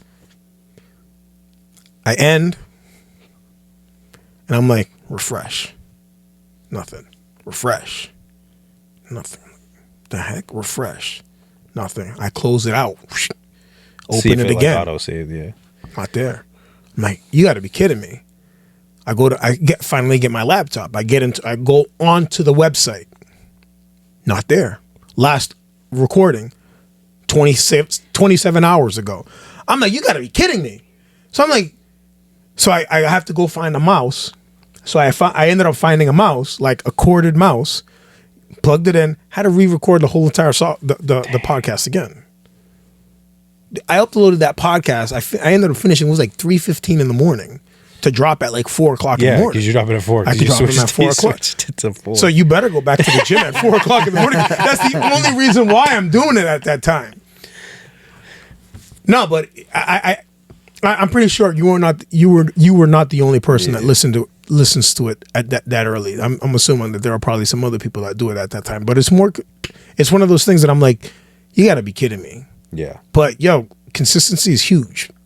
So even the way it's recorded, even the monikers in the beginning, the monikers towards the end of it, like I found that to be super important. Like I want it to be, I don't want to say branded in that fashion, but it's almost like It is. it's branded. You know what I mean? It's what people I've enjoyed it. know to be you. Like what Rupert was saying, like good morning, good morning, good morning, like doing the 3 good mornings. Yo, now I'm counting. The audience, I'm counting. the audience stuff. Yo. I'm counting it. Yeah. Seriously, I've enjoyed it. I've enjoyed doing them. I've enjoyed doing 160 some odd episodes, man. Yeah. That's wild. I know you were getting close to like the 100, and I was like, dang, we're getting close to 100. Dang, it's like he's over. I was like, but that's dope. Yeah, but it's every single day too. You know what I'm saying? Yeah. Which is I don't cool. factor that, And it's not a matter of it's like yo. Some people are like, I remember when I started doing the newsletters at the church, like, so I picked up a new printer. Like I bought a new printer because the printer that I was having, there were times that I was printing stuff 3-4 o'clock in the morning, and my printer would get jammed, and it's like, you got to be kidding me, and I would have to print it like, and then if I were to print it like at Staples or something, I mean, you're talking like $100 some odd dollars, Right. for 70, 80 pages. So I bought a new printer the other day, but even the newsletters, I remember someone was like, why do you got to do it every week? Why don't you do it every single month? I'm like, nah, man, because I don't want to. One thing, I don't want to do something and then have to go back and do less of it. You know what I mean? You know what I mean? Like Right, if I say I'm going to do this every single day, like I want to do it every single day. I don't want to start it and then based on results or lack of results or lack of whatever or content, I'm going to like scale it back because I don't have that. Like, no, I'd rather put something together. Like even if it's like ad-libbing, it's total freestyle. I have no idea what the heck I'm going to say. Yeah. I'm going to drop it anyways. Like even if I ramble for 10 minutes and I end up finding something that I'm like, yo, this is good. Let me handle it. You know what I'm saying? But for me, like the newsletters was something that I had to do it. I don't want to not do it anymore. And it's the same thing. Like my mindset is, this podcast is dropping every single day. It's going to drop every single day. I don't care. And I will say one of the hardest things to deal with is going on to the software or going on to the software of the podcast and know the amount of time you put into the podcast. And then you're like 5 views, 4 views. You're like, you like don't want to do it anymore because you know the work that you're putting into it. Yeah. That's so frustrating, bro. So frustrating. It's like I talk about like music stuff. We talked about this in the past, man. You over here, you're dropping money. We just dropped Carried Me. Carried Me. I looked at it the other day. Spotify 28. See what I'm saying? That's my point. So then you weigh, you measure. You're like, you don't want to do stuff based on number of views, based on stuff like that. But at the same time, you're like, why do I have to see this? Yeah. Well, it's like discouraging. the Spotify Wrapped. Especially if you like keep telling people about it. It's like, yo, like this is coming or like this drop, go check it out or whatever. Like, and people still don't do it. It's definitely, especially if it's someone that you know. Yeah. Like, you know what I'm saying? Like that's tough. That's tough. And I know, and this is kind of the stuff. And yeah, now that we're talking about it, I think this is cool. And I'll get your perspective on it too, Justin, because you deal with. Do you deal with social media, like content and stuff like that? Yeah. For the most part, okay. So then we're all kind of dealing with the same stuff. So it's one of those things where at least for me, like my perspective would be, and probably Justin would align with this, with what I'm going to say. The content that I share is faith-based content. You know what I'm saying? So I would think that, you have church followers, you have members and stuff like that would be inclined towards that content. And I'm not one, I mean, I surf on social media, but I'm not like people that are just constantly sharing Dead or zone sharing, thumbs up. I don't interact in social media like that. If I Same. do, it's rare. You know what I'm saying? I've taken social, like my approach on social media is I'm dropping and I'm backing up. That's all I'm going to do. I'm not going to sit there and go back and forth with people. Back in the day, I used to go back and forth. I used to use it as a soapbox. I want people to know my point of view. I'm going to debate people. I'm going to do this. I'm going to do that. Dude, Yeah. that is such a waste of time. Yeah. So now I just drop. But now I'm just like, I look at some of the stuff that people share and it's like, 26K shares, 26K likes. You're like, I'm like, first of all, that's trash. Like the content that you're sharing is trash. It's like legit trash. Like contextually, it's not even biblical. 2, it's totally emotional. This is an emotionally driven post based on some sort of pseudo fake spirit-led revelation. 3, it's like subtleties. It's a shot. It's not really genuine. It's like some sort of indirect slight to something or someone. You'd rather share that? You'd rather promote that than promote the dude that's as consistent as the sun is and that drops content that's like totally contextual, right. totally biblical. Like the other day, like today, I'm over here. So we have the Psalms challenge, right? Yep. So I'm over here. We do this. We do the little flyer. We do the Bible verse, and we do this and we do that. I mean, this is the word of God. Like this is a Bible verse. Right. You can't get more. You can't to the get T of more it. godly than a Bible verse. 1 like. 76 views. 150 interactions. 1 like. Yeah.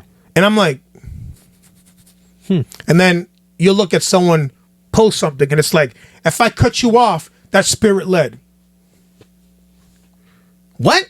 No, it's not. No, it's not. That's emotional led. That's emotionally led. What about restoration? What about forgiveness? Don't talk to me about that. Here's a Bible verse. 1 like. So we've been inclined. We've become a people that would prefer to hear something that justifies my own opinion than the truth. than the actual word of God. Yeah. That's what I've noticed. Yeah. So you have someone that, and again, this isn't soapbox time, but it's one of those things that when you're content creating, you're like, I really want to get into this. I really want to speak about this, but it's kind of like I've tied myself in the sense that I'm going to use my platforms to glorify the Lord. I'm not going to use my platform but this is your platform. I'm not going to use my platform. You get what I'm saying? Yeah. This is talking. This is the stuff that, go through my head that I'm just like, man, you put in countless hours. When I started the bread and beans. Beans for breakfast. Beans for breakfast, bread and beans. When I started the bread and beans, the first 18, 19 episodes, the last time I was here, did I start it or no? No, we were still talking about it. I was going to ask you We were that. talking about that? Yeah. Yo, so dope. Perfect You were like, segue. yeah, we're thinking about it, but like, and I'm like, dude, just start it. You're Just like, oh, start. no, Yo, no, so it no. was Justin. Clap it up for Justin. Not just me, not just me. Not just me. So when I did it, when I did the Sermon on the Mount, I sat back on the first 18 or 19 episodes of Bread and Beans was just a discussion, lecture style for the Sermon on the Mount. So the Sermon on the Mount, the chapters Matthew 5, 6, and 7, right? So 3 chapters, 2.5 chapters. 3.5 weeks of content. I'm talking. I did the math. Almost 45 hours of content. Yo, It was good, too. Legit. This is like good.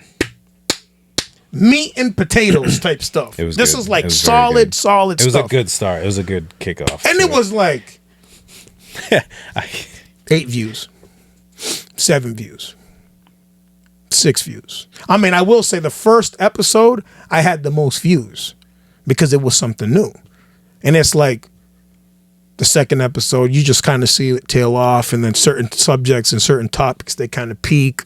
And it'll drive you nuts if you sit there looking at the numbers. Absolutely. But it's the first thing that you see, so it's inevitable when you look at it. So it's like you're reminded, and then you're not reminded, then you see it, and then you don't want to pay attention to it, and then you want to get frustrated, but you got kind of like inside of you tells you to like calm down and not get caught up on stuff like that. But it's inevitable. You can't help it. You can't help but look at it. You can't help but look at it. It's like the Spotify Wraps, like at the end of the year, like you'll probably get it too because you upload on Spotify. I don't know if did you start this year or did you start last year and then it rolled into the pod, your pod? I can't remember. Last year. I opened it last year. Because like so Spotify, I opened it in 2023, but I didn't start it until 2024. Okay.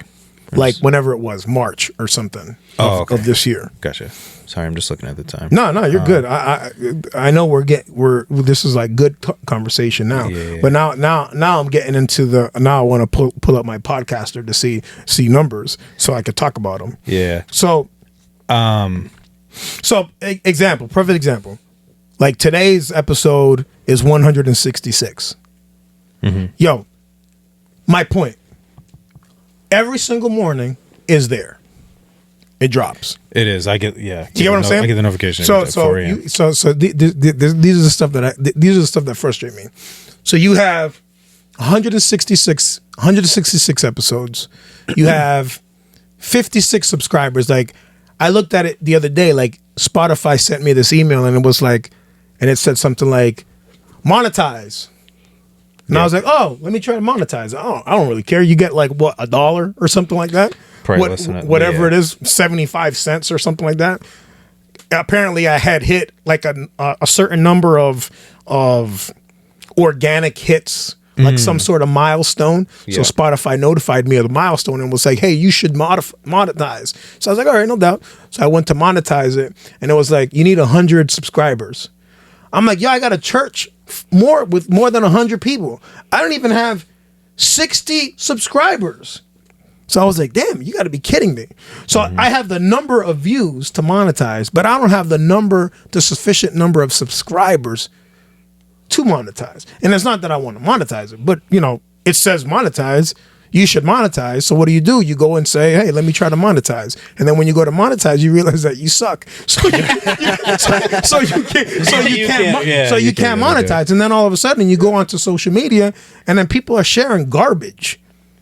Yeah. And it's like, that's one of the most frustrating things in the world, man. You don't even know the person. Yeah, I was just looking at it. Ours, it's like 3 views, 4 views. This is YouTube specifically. 3, 4, 47 with Fate 1. No views on a clip. I don't think oh no, those 2 aren't released. 49 on Hayden LeBlanc. 3 views. 31 EDJ. 25 Amir. 16.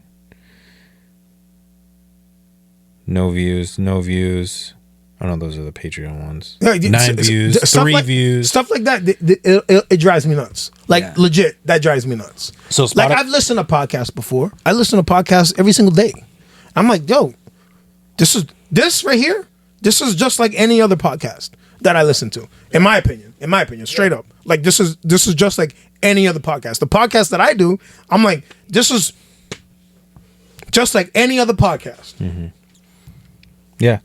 Yeah, six plays. Spotify Wraps. So at the end of the year, Spotify, they'll send you an email, probably like November? They usually send it out. Yeah. Something like that. And they'll say, hey, get your Spotify Wrapped. And what they'll do, WRAPPED. And they will tell you like how many countries you were played in, cities you were played in, the numbers, how many, what was the number 1 episode that you had for the year, what else do they do? Literally all the analytics that you can think of, they pull and they'll like share with you. The countries, the cities. I would stab my eyeballs. And I look at it and, and again, like speaking for like myself, whatever, it's like you see all the hard work that you're putting into the consistency that you're doing it at, what you are putting out. You're like, this is powerful stuff. I know other people that do the same thing that get numbers. I'm like, cool, this should be, should have a good year, whatever. And then you look and you're like, dude, what?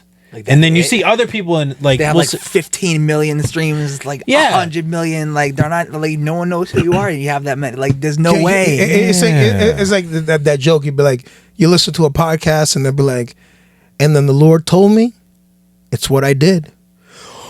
Whoa, that's so profound. You're like, what? That is the most superficial bologna sandwich that I have ever heard in my life. That's scratching the surface of what really is. So what keeps you motivated then? Just have you had a moment where someone reaches out to you and it's like, hey, you did this, it really ministered to me? I mean, for 2 Cents of Faith, I know there's been a few people that are like I'm so glad I found you, like this is like super dope. Like I think I've sent you a couple screenshots of it too, but stuff like that, even and just like I think the consistency, like there's been, I'll get like maybe like 40 likes on a thing, like 200. I get stuck at like 200 views, and there's like, and so now I'm seeing all these reels. Huh? It's the amount of people you are following you. Yeah. It wasn't until I hit like 3,500. No, I have 920. I have 920 followers. I don't even know. And I get 200 views. And I just broke that point where I was stuck. Like 152, 250, sometimes 3. Now it's like 4, 455. It's literally I can't break it. But then I don't even know how that works. I would get 300. I would record. I would go out of my way, do a little reel. I would extrapolate from a podcast, go into Snip, whatever the app is called, Snipe or Snow. I think I know what you're saying. Snipe, and over here put a nice little thing, put a little music in the background, upload it onto Facebook. I don't really have anything else. I'll upload it onto Facebook. At the end of the day, I'll have 300 plays, 1 like. Yeah, I don't understand. I don't understand that. Yeah, I don't it's get the same that. thing. Yeah. I don't get that. I know. So when they're just scrolling through, they stop for 5 seconds. No, it's just like streams. But then you'll have someone, and then you'll get no shares, right? And then you'll get someone share. You'll get someone like something totally. Yeah. Insert total trash. Like I mean, I'll say it. Total just. Trash. Yeah, I see it all the time. Solar. People like straight up trash. Yeah, and you're just like, why are you sharing that? Why wouldn't you share? Why wouldn't you? It's like buying small business. It's like the same concept. Like, why would you do that? Like, I would support the small business as opposed to whatever. And it's the same thing. Like, I would support someone's podcast or someone's thing as opposed to some Joe Schmo that I don't know them. It's that for me is mega frustrating. Yeah, that for me is mega frustrating. And then you don't want to sell your thing because you don't want it to seem disingenuous, and you don't want to promote it because it comes off as disingenuous. Yeah. So you want it to be organic, and it's like I'm getting to the point like I don't know how else to engage it. Like I'm contemplating doing a podcast like video every single day, but there's so much work involved in that. You know what I'm saying? I'm recording it at night. You get what I'm saying? Yeah. I got to get ready. Like I got to look presentable for a camera. Like I do it for tough, a week, dude. and it's already. That's what I'm saying. I'm doing it every single day and on different topics, and it's like one of those things that you're just like, okay, and I don't look at it like a burden. I look at it like a blessing. So we talk about like people have that have reached out. Like I want to say like I was at like 100 and I don't know, maybe like 115ish or something. And it was one of those moments like I had done, bro. There were like 2 episodes that I got like Spotify notified me with like 1 play each. So within these 2 or 3 episodes, it was like 1 play. It was like 2 or 3 plays out of almost 2 hours of content. And I was like, damn, this is mega frustrating, bro. Yeah. Like, this is like a swift kick in the balls. Like it was like totally frustrating. So then I'm like, damn, man. I was like, yeah, I gotta like, I don't know, maybe take a break, maybe stop looking at this. I'm like, I don't know how I could avoid this. And like, I just don't look at them. Well, it's hard to say that, hard, but when you upload it, it's in your face. There's no way to not see it. Yeah. So it's almost like you have to like cover half the screen in order to not pay attention to it. So like, you know what I mean? So like the next day, like I drop it, whatever. I dropped it, and then Later, guys. later, bro. Have a good night, And then so I drop it, and then the next day, I get this random guy message me on Facebook. I mean, I met the guy once in my life. The guy lives in like Alabama. Like Alabama. Came to church once. friended me on Facebook, came to church once, moved to Alabama, got married, whatever. And it was like the next day. So I have this conversation with the Lord. I look at the views on it. It's like 1 view, 2 views, 3 episodes. I'm like, man, God, man, you know how much work I put into this? I feel totally unappreciated. I feel like a bum. Yeah. You get what I'm saying? And then all of a sudden, this guy sends me this random message out the cut, like totally out of the blue. Yo, Pastor, thank you so much for your podcast, man. It's been a blessing to me. Like, I love it, man. Keep it up. I'm like, it was like the Lord was like, you better shut your mouth, man. Here's to 100 more episodes. Yo, for real. Like, that alone was like, that alone. So for me, like, even though it's difficult, like, I try to compartmentalize my own noise and try to ignore the fact that there are some content creators that get a lot of content, that get a lot of hits based on popularity or based on looks or whatever. And it's like, I know I've said this, but I think one of the most powerful flexes that someone can have is consistency. Like, if you're consistent, like, I'd rather you be consistent and you show up every single day than you show up every once in a while with a hit. Yeah. Like, if you're a consistent hitter, like, if you're a consistent 280 hitter, I'd rather you be a consistent 280 hitter than you hit 400 one month and then you go on a streak of 2 months not hitting the ball. Like, give me 280, give me 290 for the entire year. I'm good with that. Like, that's consistency. And I think we overlook consistency so much, man. It's one of the more frustrating things that I see it both as in ministry and in everyday life, especially when it relates to social media and content that's out there. Yeah. Like, yo, be consistent, man. If you're consistent, like that, for me, I'll work with someone that's consistent. Yeah. But someone that's inconsistent, that is one of the most distasteful things that someone can deal with, especially someone in my position. Like, as a pastor of a church, I need people that are consistent because I've said this, Justin, you've heard me say this before. If I was as inconsistent as everyone else was, you wouldn't have a church. I wouldn't have a church. No one would want to be there because they were like, damn, this dude's a bum. This guy's never here. I can't even count on him. He's inconsistent.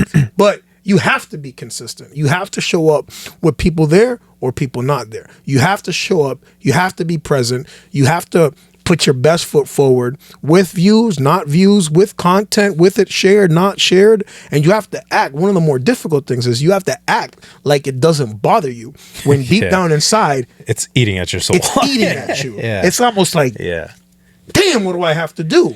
What do I have to do for you to recognize that this is being done? It's the whole thing. Like, if y'all knew the work that gets involved in the newsletter, like, I don't just throw words up there. There's up to the picture, the colors, the image is supposed to minister to you, but you kind of take it and you kind of toss it to the side. It's almost like there's been times where you go gospel sharing, you give out gospel tracks.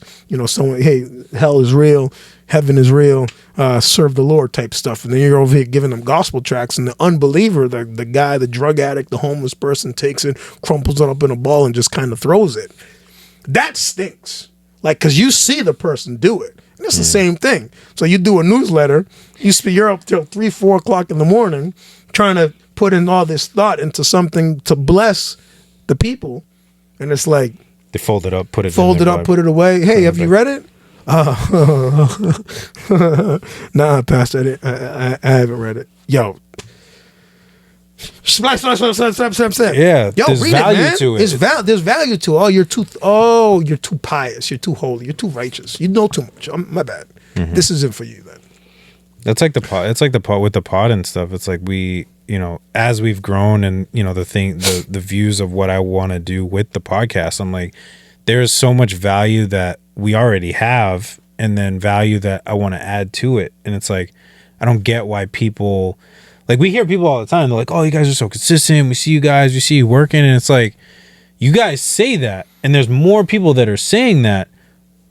But let's be real, like the numbers don't say The that. numbers don't reflect. Yeah. And The it's numbers like, don't dude, reflect like I get it, and it's cool. Like we got nominated for an award, stuff like that. But it's That's like, dope.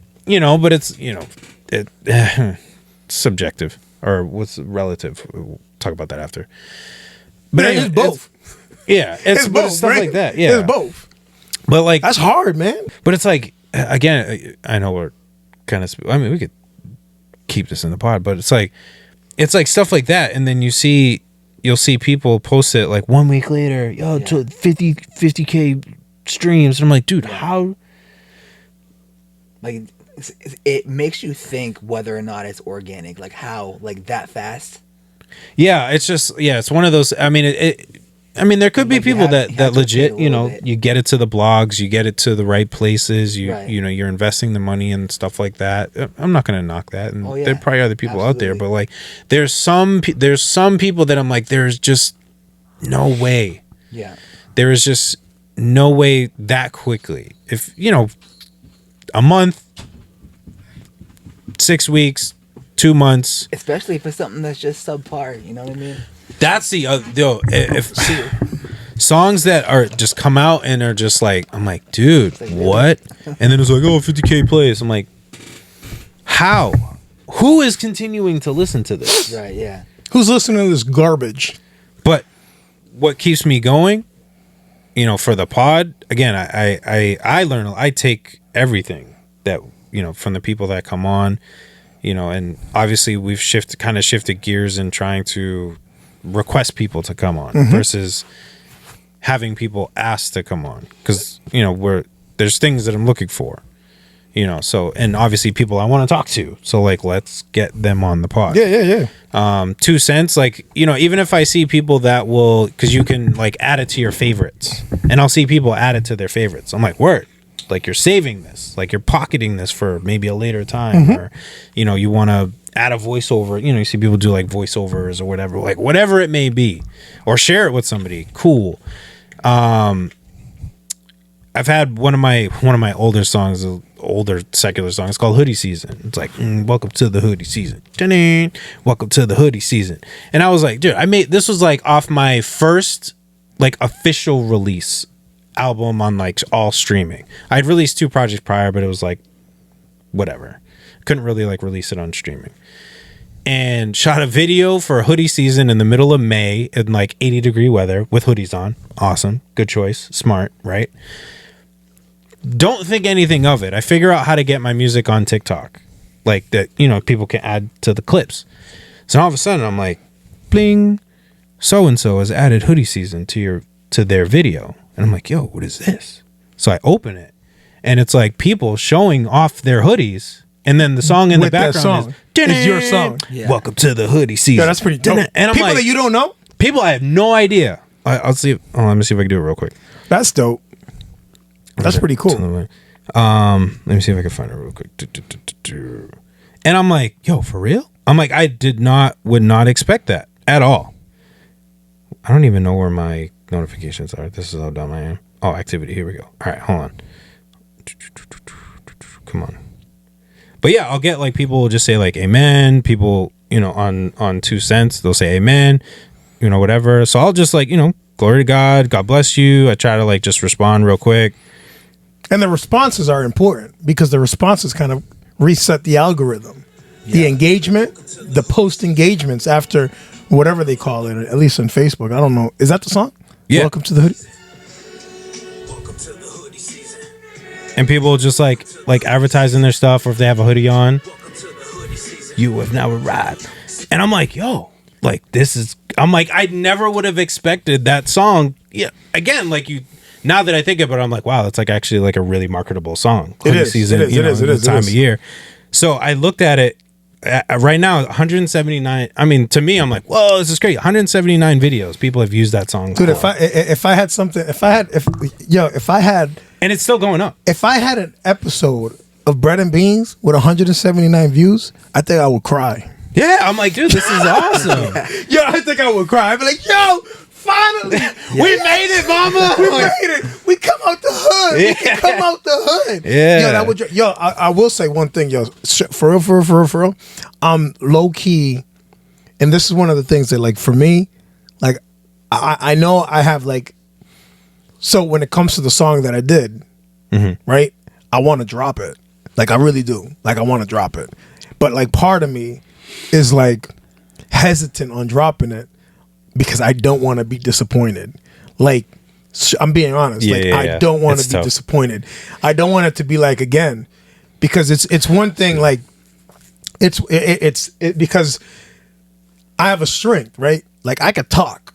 I could teach the word of God. I could preach. For me, that's a passion, right? That we talk about. Like, that's a strength. I don't necessarily doing this isn't necessarily a thing. Like, I don't see myself as kind of putting myself out there. Like, I'm not necessarily being vulnerable while I'm preaching because I know that it's good stuff. But when it comes to music, there's a level of being naked when you expose or when you release music. At least, Justin, you can confirm because I'm not an artist like that.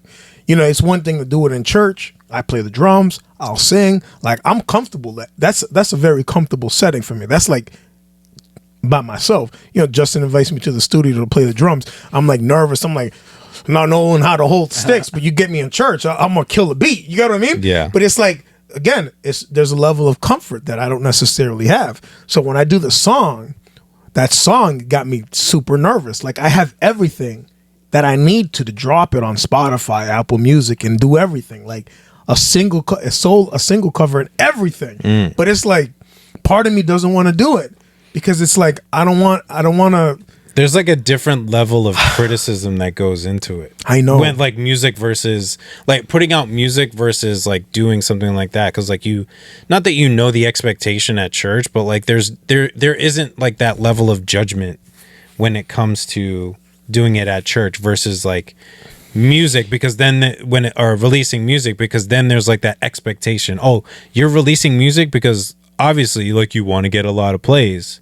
But then if you don't get a lot of plays, you're like, you feel like a am loser. I trash? Yeah, you feel like a loser. And then for me, like the musician in me, like this is what I've talked. The musician in me is like, that's a drum pad. Like that's a synth. That's not even real. Yeah. Like the musician in me is like, dude, you need to play the drums on that track. You know what I'm saying? You have the stems of it. Take the drums out and you play the drums.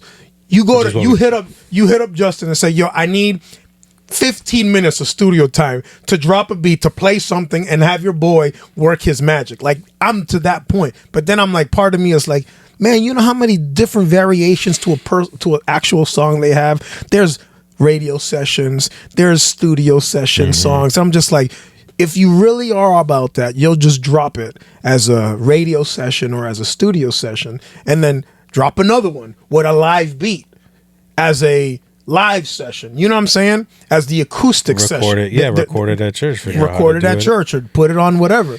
So it's like part of me is like, it's like one of those things like I debate because again, like I said, the podcast for me, that's I'm comfortable in that. Even if I have the 3, the 4, the 5, the 6, the views, I'm okay with that. But if I do the music and I'm like, this is like me. It's like a punch in the gut. This is like me bearing it all out there. Yeah. It's really like, especially with you know, you'll know this, especially with the content and the time and the effort that goes into making the song. You know what I'm saying? I think that song, it was like right after my dad died. So like I know what I was going through when I wrote the song. And I'm not even a music writer, but I know what I was going through. And it was like, if I don't get the reception that I want based on just the genuineness of the track and the lyrics of it, I'm going to be so disappointed. Yeah. Like, I'm going to be so disappointed. Like, I know for a fact this will, like, take my self-esteem and just, like, shatter my hopes and dreams. It's like totally shatter it. I don't know how. Yeah, that's the only reason why I haven't dropped it. Yeah. Like, straight up. I feel the only reason why I haven't dropped it. I feel that. Because there's been a few songs that I've done, like, especially ones like, you know, in dealing with the loss of my dad and stuff like that and like family and whatever. And I'm like, yo, this is like the most heartfelt. Like I put my soul onto this track, like, and I know like everybody needs to just like latch onto this and just like feel what I felt. And I'm like, I know people are gonna do it, and then it's like 50 views and you're like, one share. You just want to go to people and just punch them. Thanks, You guys. just want to like, you just want to punch people in the face. That's tough, man. That's what I'm It's hard. saying. It's hard. See, like when I first started, creating and like, making music and dropping it and stuff like that, like I thought I was gonna get like, hella props. Like I was telling all my friends about it, and then I just started with like no views, no shares, no likes, no comments, no nothing for like a while. But the thing that kept me motivated was just like, I know I'm dope. Like I know what I'm putting That's out what I'm there saying, is yeah. great. So like, it just motivated me to just keep getting better. Like, yo, I'm gonna show you guys. I'm gonna make you listen. I'm gonna make you do this. And I finally got to like my first like 50 views, plays, whatever. Like I was grateful for that. Yeah, You know it's what I just mean? that you're like, okay, That cool. was a milestone. So I mean, Yo, see, that's dope. just like you were talking about, like the consistency like makes all the difference. I was telling the kids on Monday when I went to go speak to them, I was like, you guys have to understand, like, there's one thing that will always be rewarded, and it's hard work. Like if you work hard, it'll be rewarded. You might not necessarily see the prize immediately. You might not necessarily see the results like as soon as you want, but at some point in time, you will reap the reward of the work. You will reap the reward of the work that you put into it. You guys just got to be consistent. So for me, it's like, to your point, like, yo, you got to consistency to me, at least for me, like everyone knows this has been something that I've spoken on for like the last, I feel like 6-7 months. It's like consistency. Like this year, yo, be consistent. And it's like, it's one of the most hardest things to do, to be consistent. Yeah. You know what I'm saying? We're consistent with everything else, but we're not consistent with certain things that'll make us into a better person, and to make us and to really give people what will serve as a benefit, like to bless other people. Like if I could bless other people with my consistency, even though I may feel slighted or disparaged or belittled, like I'm okay with being a blessing to the 3 or the 4, to your point. Like I'm grateful for that. Do I want more? Of course. Who doesn't? You know what I'm saying? Who doesn't want their, and it's not a matter of the props or the exposure. It's not about that. Like, at least for me, perhaps there are other people that are out there that want to get that to that point. Right. But at least for me, like, that's not really what I do it for. I do it because I feel like I have something that could bless someone, and I want to share that gift. Yeah. Like for me, there's a Bible verse that really blesses me, and it's one of the things that I think is really important, and it's idle hands is a busy mouth. It's a proverb. Idle hands is a busy mouth, which means that, like, if you're not working, you're probably talking, and a lot of the times the people that talk are most oftentimes the people that don't work. So if I kind of sat back and analyzed it, or better yet, not analyzed it, I don't care about the people that talk, because I know my hands are working. Yeah. And I don't want to be that person that talks, because if I talk, that means that I'm not working. Right. So it's like, I want to work. Whatever it is that you're going to give me, Lord, if it's my talent to sing, if it's my talent to preach, or if it's my talent to teach, it's my talent to play an instrument, like, I'm going to do that. I'm going to do it to the best of my ability, and my desire is to bring you glory. Like, that's all I want to do. I ain't trying to get hits, likes, shares. I don't want to do that. If it comes, amen, man, dope. Then more people are blessed.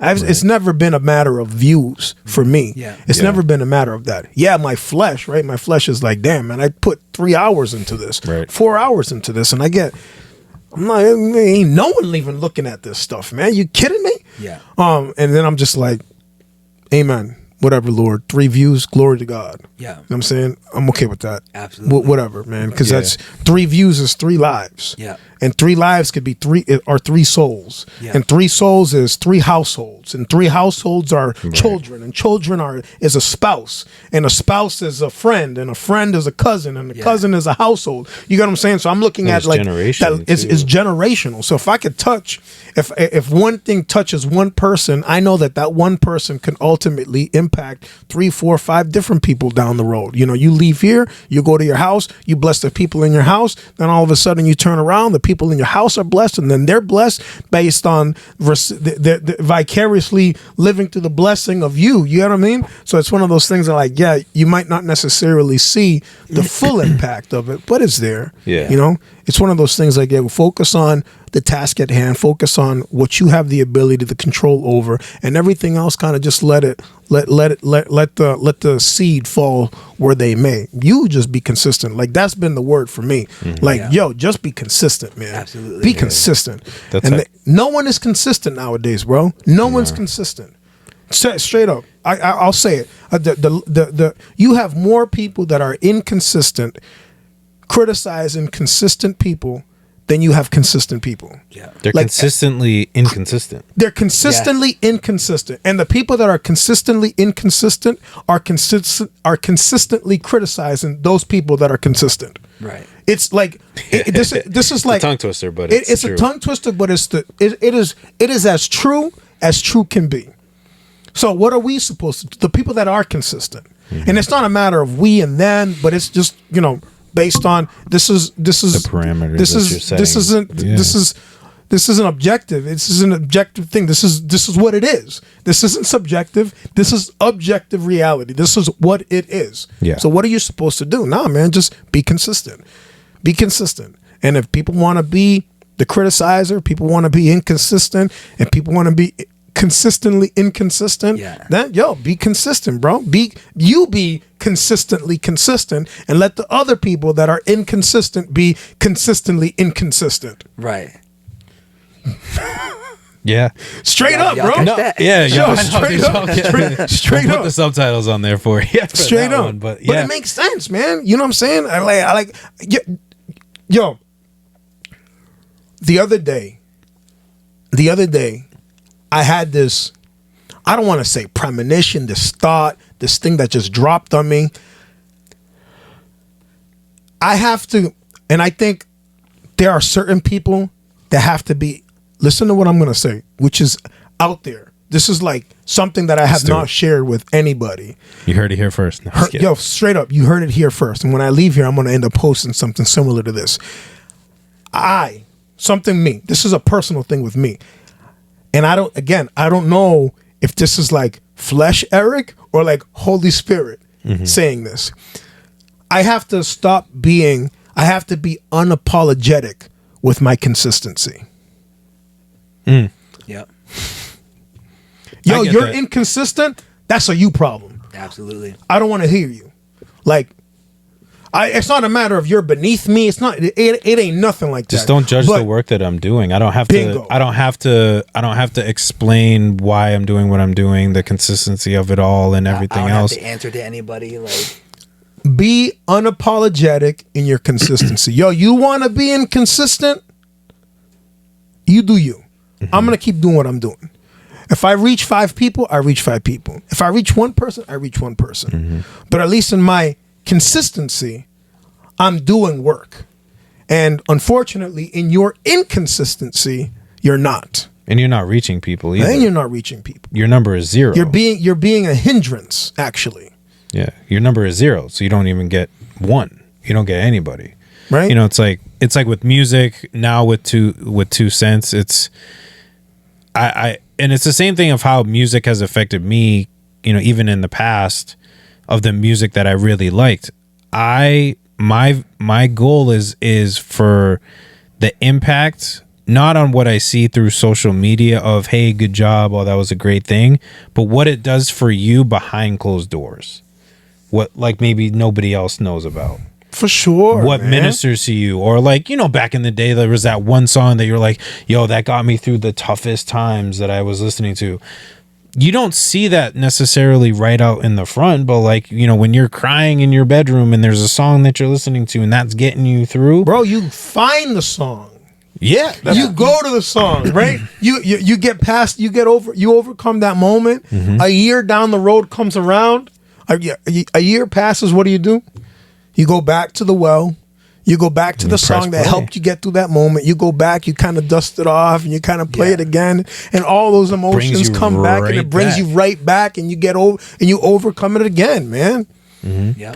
And that's what I want with, like, same thing with the pod, 2 cents, music, like everything, the clothing, everything that I'm trying to do. It's not the views, it's not all that stuff. It's what does this do for you behind closed doors?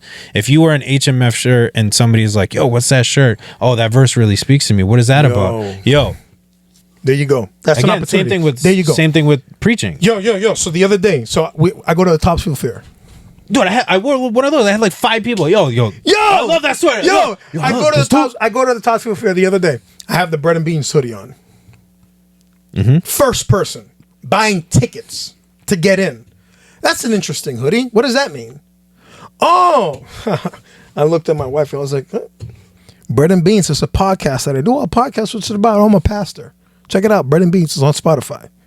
Get fried dough, walk around, same thing. Oh, that's a really cool, what is that? Bread and coffee beans? Is that what that is? Oh, yeah, Like, actually, bread yes, and it is. beans. Yeah. That's exactly what it is. This is a podcast. Oh, a podcast about what? Oh, I'm a pastor. Oh, you're a pastor? That's a pretty catchy phrase. Yeah, man, check it out. So I'm a pastor in Lowell, but I have a podcast, Bread and Beans. Check it out. So the other day, there's a moniker, Pastor E, right? Mm-hmm. I call myself Pastor E on Bread and Beans. So I'm over here, I email my boss about something, and his response to me is like, yo, way to go, keep it going, Pastor E. That's dope. He don't know me as Pastor E. He knows I'm a pastor, but he's not hip to be calling me Pastor E. Yeah. So that means that he must have pulled me up. I mentioned it to him before through conversation, not like bread and beans, but more so like, oh, how was your evening? Oh, I had to work on my podcast. Oh, you got a podcast? Oh, yeah, I have a podcast. I have a podcast, and I do the things in the church. And then for him to mention that, it's one of those things that we touch people and we don't necessarily see it. Because check this out, and I'll be done after this because this is like dope. The Jesus heals 10 lepers. I know Right? where you're going. Jesus heals 10 lepers. And the 10 lepers are healed. One person comes back and says, thank you. That's a 10% return rate. That's a 10% return on investment. That's it. Out of every 10 people you truly touch, you may get one person to come back and say thank you. And like for me, like that has been one of the things that kind of just, it's like the water dripping. Like you're really, one of those motivating things, one of those things to keep you motivated, you're really touching 10 people. You might only get one person.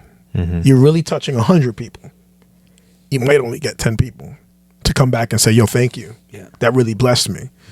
So for me, it's like, it's really 10. So it's really 10. So I look at 3 plays, yo, multiply that by 10. That's really 30 plays. I get 6 plays, multiply that by 10. That's really 60 plays. I get 1 like, multiply that by 10. I get 10 likes. I get 100 plays, multiply that by 10. That's 1,000 plays. It's like, it's something that for me is like, yo, you want to be motivated? Then conjure up the way, because it's biblical in that sense. Because the reality is we are impacting more people. But the unfortunate thing is that the people closest to you are unwilling to acknowledge the fact that you help them.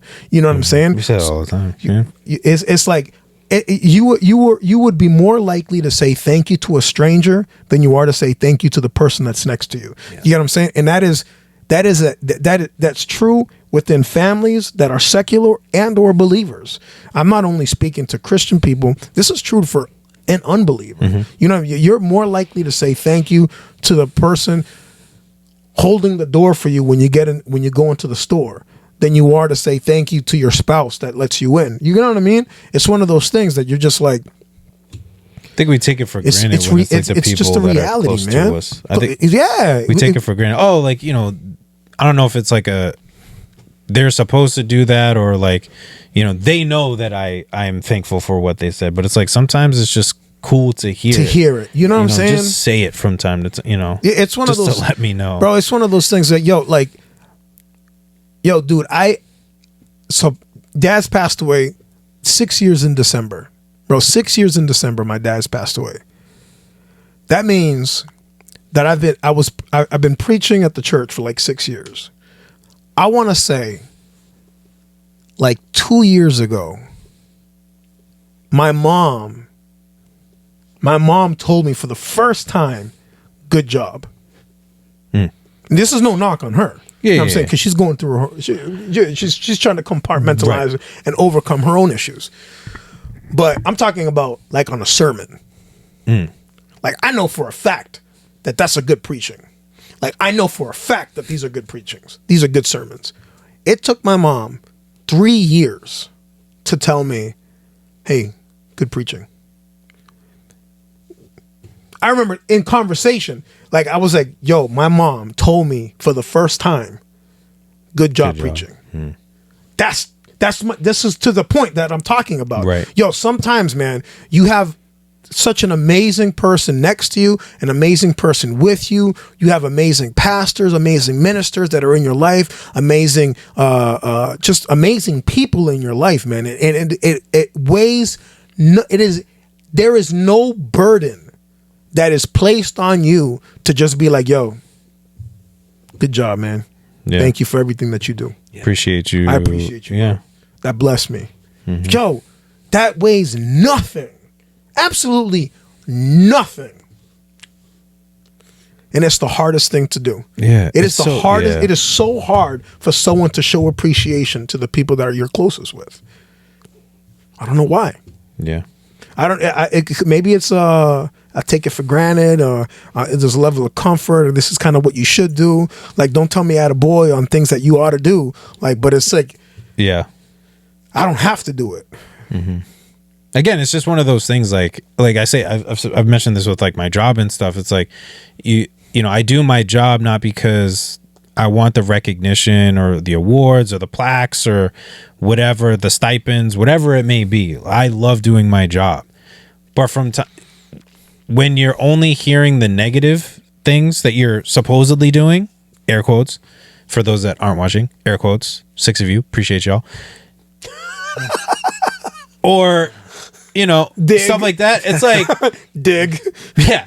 But then, you know, you don't hear about all the good, you know, just like hey, like, good job for, you know, keeping the building open for 6 months without a front desk person. And, Yo, bro. you know, appreciate you, you and your co-worker really sticking it out, doing the task for 4 people with just the 2 of you. And it's like, again, we don't do it for that, but like, dude, from time to time, can we just get, you got to do it. like shout it out, man. give me a moment to say, okay, yeah, like you said earlier, like, okay, I can keep going. Like, this is why I do it. Like, This is why I do it. Yo, you know what it is? There's an issue within society, right? We have to normalize acknowledging good. It is so easy for us to acknowledge the bad. Is it? What? No, I was gonna say, you ever see that post? The teacher, she has like 10 problems on the board, and she answers one of them wrong intentionally, and then all the kids laugh at her because she answers one question wrong. Just like that. So we're a people that we will go out of our way to tell you that you're wrong. No problem. But we are, that same person does not stay in their way, right? Stay there to acknowledge that they're right. So it's like, to your point, like I did this for 6 years. I'm good, man. I've done this consistently. I've given you good product. I've been here, and then my shoe isn't tied. You're gonna call me a bum? Like really? Yeah. Like, this is what what about the body of work that's been on display? We have to normalize acknowledging good, and kind of we've kind of exalted and stigmatized like this discernment, or something's not right. I mean, nothing's ever always right. Like, there's not a definitive 100% of the time. Like, there is wrong, there is imperfection, but acknowledge the righteous work. don't just simply acknowledge the imperfections, because if you sit there to acknowledge the imperfections, then you're going to be blind to the actual righteous work that's being done. And it's one of those things. It's like, man, we suck. And that's like, probably where ego comes from too, because it's like you're so used to not hearing good, and then when you finally start hearing it, like, yeah, like I know, and then it's like that's what you try to avoid, right? Yeah, and you I don't think that's do what people say that too. I don't want to say that because I don't want to inflate your head. I don't want your head to get big, man. Or like, I don't want you doing better than me, kind of thing. Yeah, I'm gonna hold you back. I'm gonna hold you back. I'm not gonna clap for you if you do really well. Or I don't want your head to get big, man. Shut up, man. But you got no problem doing that to the person that you don't know, right? Going back to the let me share everyone else's garbage, but let me not share your stuff. And it's just like, it's tough. Yeah. So what do you do? So I mean, what's the Bible say? You have a talent, bro. You have 7 talents. Put the talents to work. You could sing. You could write. You could preach. You could sing. You could teach. Do it. Not based on what you can gain. Not based on whatever. Just you do it based on the fact that you can. Right? The Bible says that God gives people certain talents. He gave one person 1 talent, another person 3 talents, another person 5 talents, and the people that had 5 put those talents to work and they multiplied it. And the one with the 3 did the same thing, and then the one with the 1, what they do? They dug a hole and they kind of hid it. They put it under their bed to not waste it because they thought that their master was stingy. No, man. If I have 5 talents, I'm going to use my 5 talents. Absolutely. And if you have this is the unapologetic piece. And if you're the person with the 1 talent, I can't let you influence me because I'm working my 5 talents. If you want to be the person that's sitting on the 1 talent that God gave you, be the miserable person sitting on your hands. I'm going to be the person working. At the same time, you should be outworking me. I'm gonna do me. Yeah. You should be if you think about it theoretically, if I have 1 and you have 5, I should be able to put in. But it's relative. Yeah. So God's gonna give to the person that has 5 based on him knowing that they have the capacity to handle the 5. Right. So God's only going to give the person that has 1, and that's really just an omen on the individual that has the 1, right? That's the unspoken reality. Like that's the tell. You have 1 thing. That's because that's all you can handle. You get what I'm saying? I have 5 because that's what I can handle, and it's one of those things. Like I remember one time. I'm over here. I'm frustrated. I'm praying. I'm frustrated. I'm talking to the Lord. I'm frustrated, bro. I'm upset. I'm over here reclaiming. I'm claiming God. Like, yo, why is all this? And the Lord was like, I'm doing this. I'm telling the Lord. I'm like, I'm doing this. I'm doing that. I'm doing this. I'm doing this. I'm doing that. I'm doing that. I'm like, yo, what's up, man? Like, this isn't fair. Why do I feel like I'm the only one that's here? You know what the Lord said to me? This is what the Lord said. You're the pastor. I was like. All right. Okay. I'll go back to doing that work. Okay, I'll go back to doing whatever I gotta do. So that's my point. Like, yes, it's frustrating. Yes, it's tiring. Yes, it's like, I get that piece. But man. But he gives you what you can handle. What you can handle. It's like the people that are like, oh, I want all this money and like they never get it. And it's like, no, you're not going to get it because if I give you $1 million, you're just going to squander it. And then you're not going to understand the value of it. This is why I only give you $100 a week, or that may add up to $1 million. No, for sure. It's the same way that sometimes God keeps people sick. God keeps people sick because He knows that in their sickness, they will remain with the Lord. That's what I told you about the allergies thing. Totally. What I was telling you. Right. So some people, the only way some people can survive is by staying sick. In the same way, I don't get sick. Right? COVID came, people getting COVID multiple times, 6, 7, 8, 9, 10 times, got COVID, triples, quadruple vaccine, still get COVID, flu shots, still get COVID. And I'm like, I want to get COVID. I feel like I'm left out. Like, I want to get it. Like, what the heck? I want the week off. I want that 5-day quarantine myself. But it's like, to your point, like there are some people to what we're saying. There are some people that can that the only way they can survive is by staying sick, and there are other people that have the capacity to not get sick. So God kind of grants people these abilities, these capacities based on their willingness and their dispositions to kind of do what he does. So, man, okay. So you don't mind singing every single day? You don't mind preaching every single day? You don't mind teaching every single day? Here, I'm going to give you this desire to start a podcast, and you're going to do it every single day, and you're going to bless people every single day. You get what I'm saying? And that's one of those things that I'm like, yo, that's the 3 talents became 6 talents, right? And 6 talents become 9 talents. And it's one of those things that, you know, again, man, I'm gonna keep harping on. I'm gonna be brave about it. It's like a matter of being bold. I'm not gonna be unapologetic for my consistency. If you're a flake, that's your problem. I'm not gonna sit here and hold myself back based on your flakiness. That's a you issue. If you want to come along, and if you want to sit there playing with the mud, then sit there, play with the mud, bro. I'm all set with you, man. Right. I gotta keep moving. I'm gonna keep doing what I gotta do. Don't let it go to waste. You know, No, it's man. like sitting there. Time is valuable, and It's time like- you'll never get back. It's like people we know, they're very good at instruments, and it's like, dude, get back on that horse. I need you to. It's like I need you to do your thing. Not to take that shot, but like using that as an example, it's like, dude, come on, man. The talent is there. We've seen You it. have We've heard all it. the ability in the world, And it's put wasting that away. thing to work, man. The Bible says it, man. I'm telling you, whatever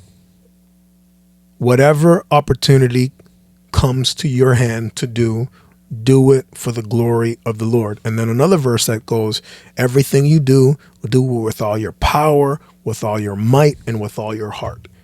You have to go all in. And if you're not all in, it's evident. And that's the problem. It shows. The problem is that not everyone is all in. They're all in until someone says, let me see what you're about. You know what I'm saying? On words. They're all in with words.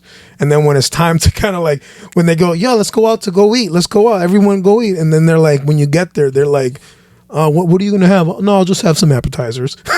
Yeah. It's like everyone, it's like, let's order. Nah, I'm all set. Can I taste that? It's Right. like, I'll just have some water. I'll just have some water. I'm not I that ate hungry. before I came. Oh, I got a stomachache. No, you don't, man. You were all in until you had to put in. Prove it. Yeah, you just had to prove Right? And it. I think that's the issue nowadays. People say they're all in until the moment when they actually have to put in. It's like what we say with shows. They're like, oh, we got this show coming up. Oh, yeah, I can't wait to see you go. Oh, that's so super dope. And then you're like, I got tickets. And they're like, you never hear from Nah, them. actually, I can't make it. Busy that day. Radio I silence. can't. Radio silence. I take out the trash, Radio silence. Yeah. And then you're just like, man, okay. All right.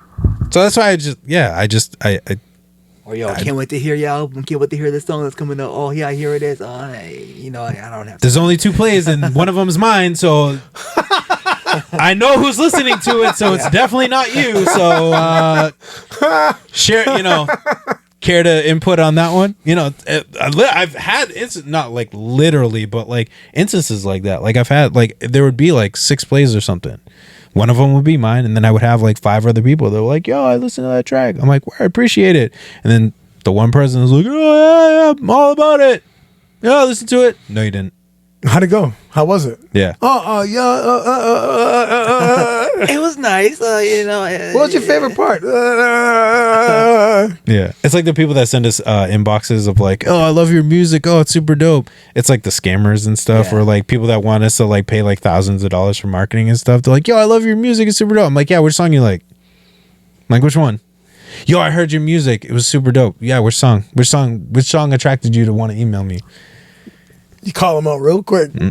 Radio silence. Yeah. They leave you on view. Yeah. Yeah. They leave you on scene. Yeah, I'm and, like, and they give dude. you no reply. Yeah, I'm like, They're prove like it. What was your favorite lyric of the song? They're the African princess. Yeah. yeah. Like, your bars are sick. Which one you like? Yeah. Are you interested in getting views on your No, I'm not. Oh, dude. Or You it's want like- it to be organic. Yeah. There are people that do that though. Or it's like Kayla. So Kayla, she's very heavy into music, but she's never recorded anything or anything like that. What was it, like Double XL or whatever? Yeah. They're like, your music is super dope. We can see it taking off. It's super fire. She's like, I don't have any music out. She's like, I've had it in theory, like I've had ideas, but it's all in my head. And these people, unless you're like in my head. yeah. And they're like, yo, we want to feature you in the magazine. Like, your music is super dope. We love it. You're like, Yo, your EDM. I will hook, line, sinker that if someone sent me that. I'd be like, yo, for real? Yo, glory to God, man. Yeah, no, that's what yo. Amen, Lord Jesus. This is Right. a godsend. Yeah. It's just like, oh, yeah, we want to feature you. Your EDM music is super. It's just like, wait, like, What not even the EDM right music? context. Like, not even the same genre. None of that stuff. I'm like, man. Yeah, I'm gonna drop my song. Telling you. Just I'm gonna do it. I'll do it this week. I'll have to ask you how to do it, but but I'm gonna end up doing it. Upload it. I'm gonna do it. I'm gonna see how it goes, Set a and then date. I'll call it like radio session or something like that. Yeah. Just do radio edit. Radio edit, whatever it's called. See, I don't even have the terminology right. Yeah, there's like, there's studio version. studio version, and There's radio edit. Yeah. There's Version, the live live version. performance or live so version. that's what I'm saying. Karaoke versions. Gary, yeah. I'm gonna do it, and then I'll get time to drum it up. That'll be dope. I want to play it live though. Be I sick. know it'll be so much different if I played it live.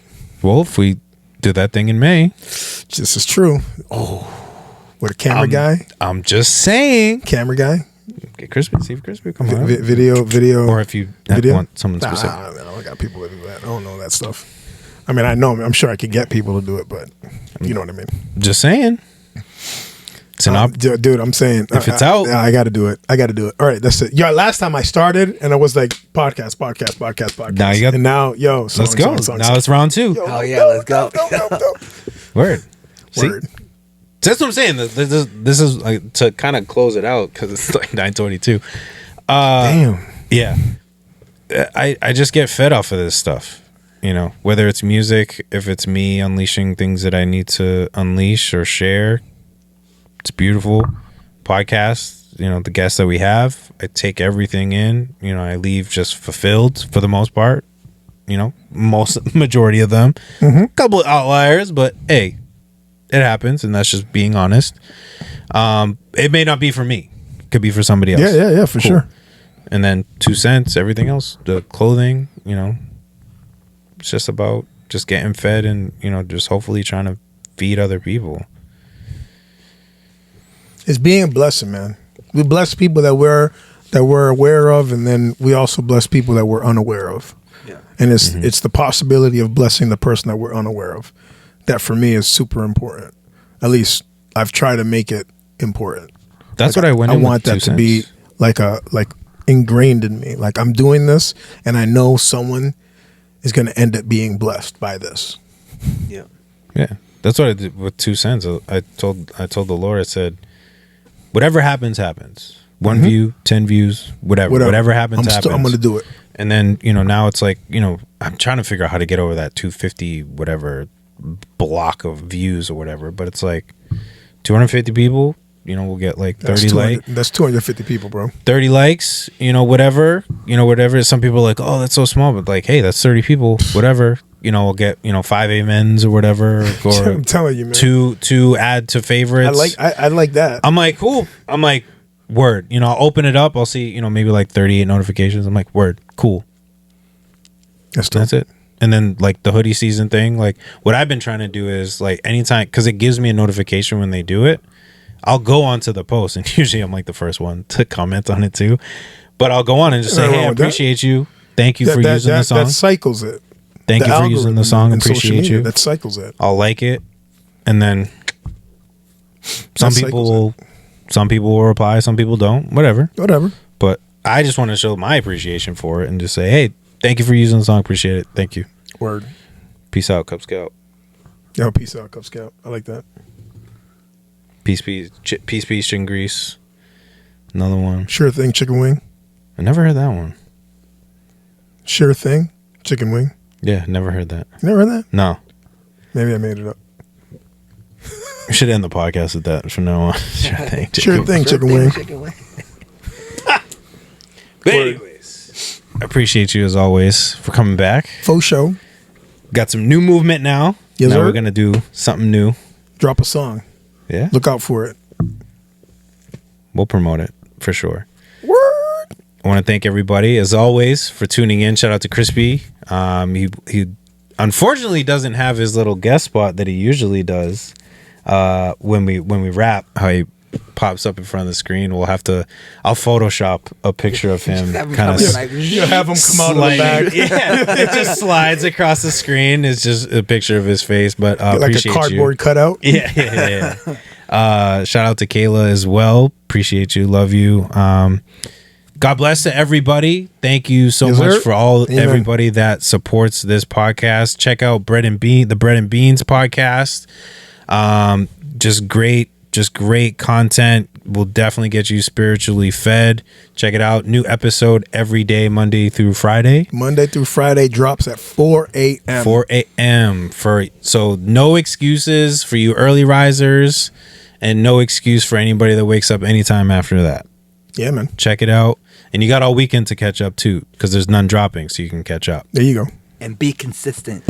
Be consistent. Be That's the word of the consistent. day, consistency. Don't be inconsistently. No, don't be don't be- consistently There you inconsistent. go. You got There we it. go. But thanks again. But until next time, my name is Jay Faith. My name is Life. And we got Pastor E. part 2. And this is the Right Mind Wednesdays podcast. We'll catch y'all next time. What's up? Y tú eres digno, nadie como tú.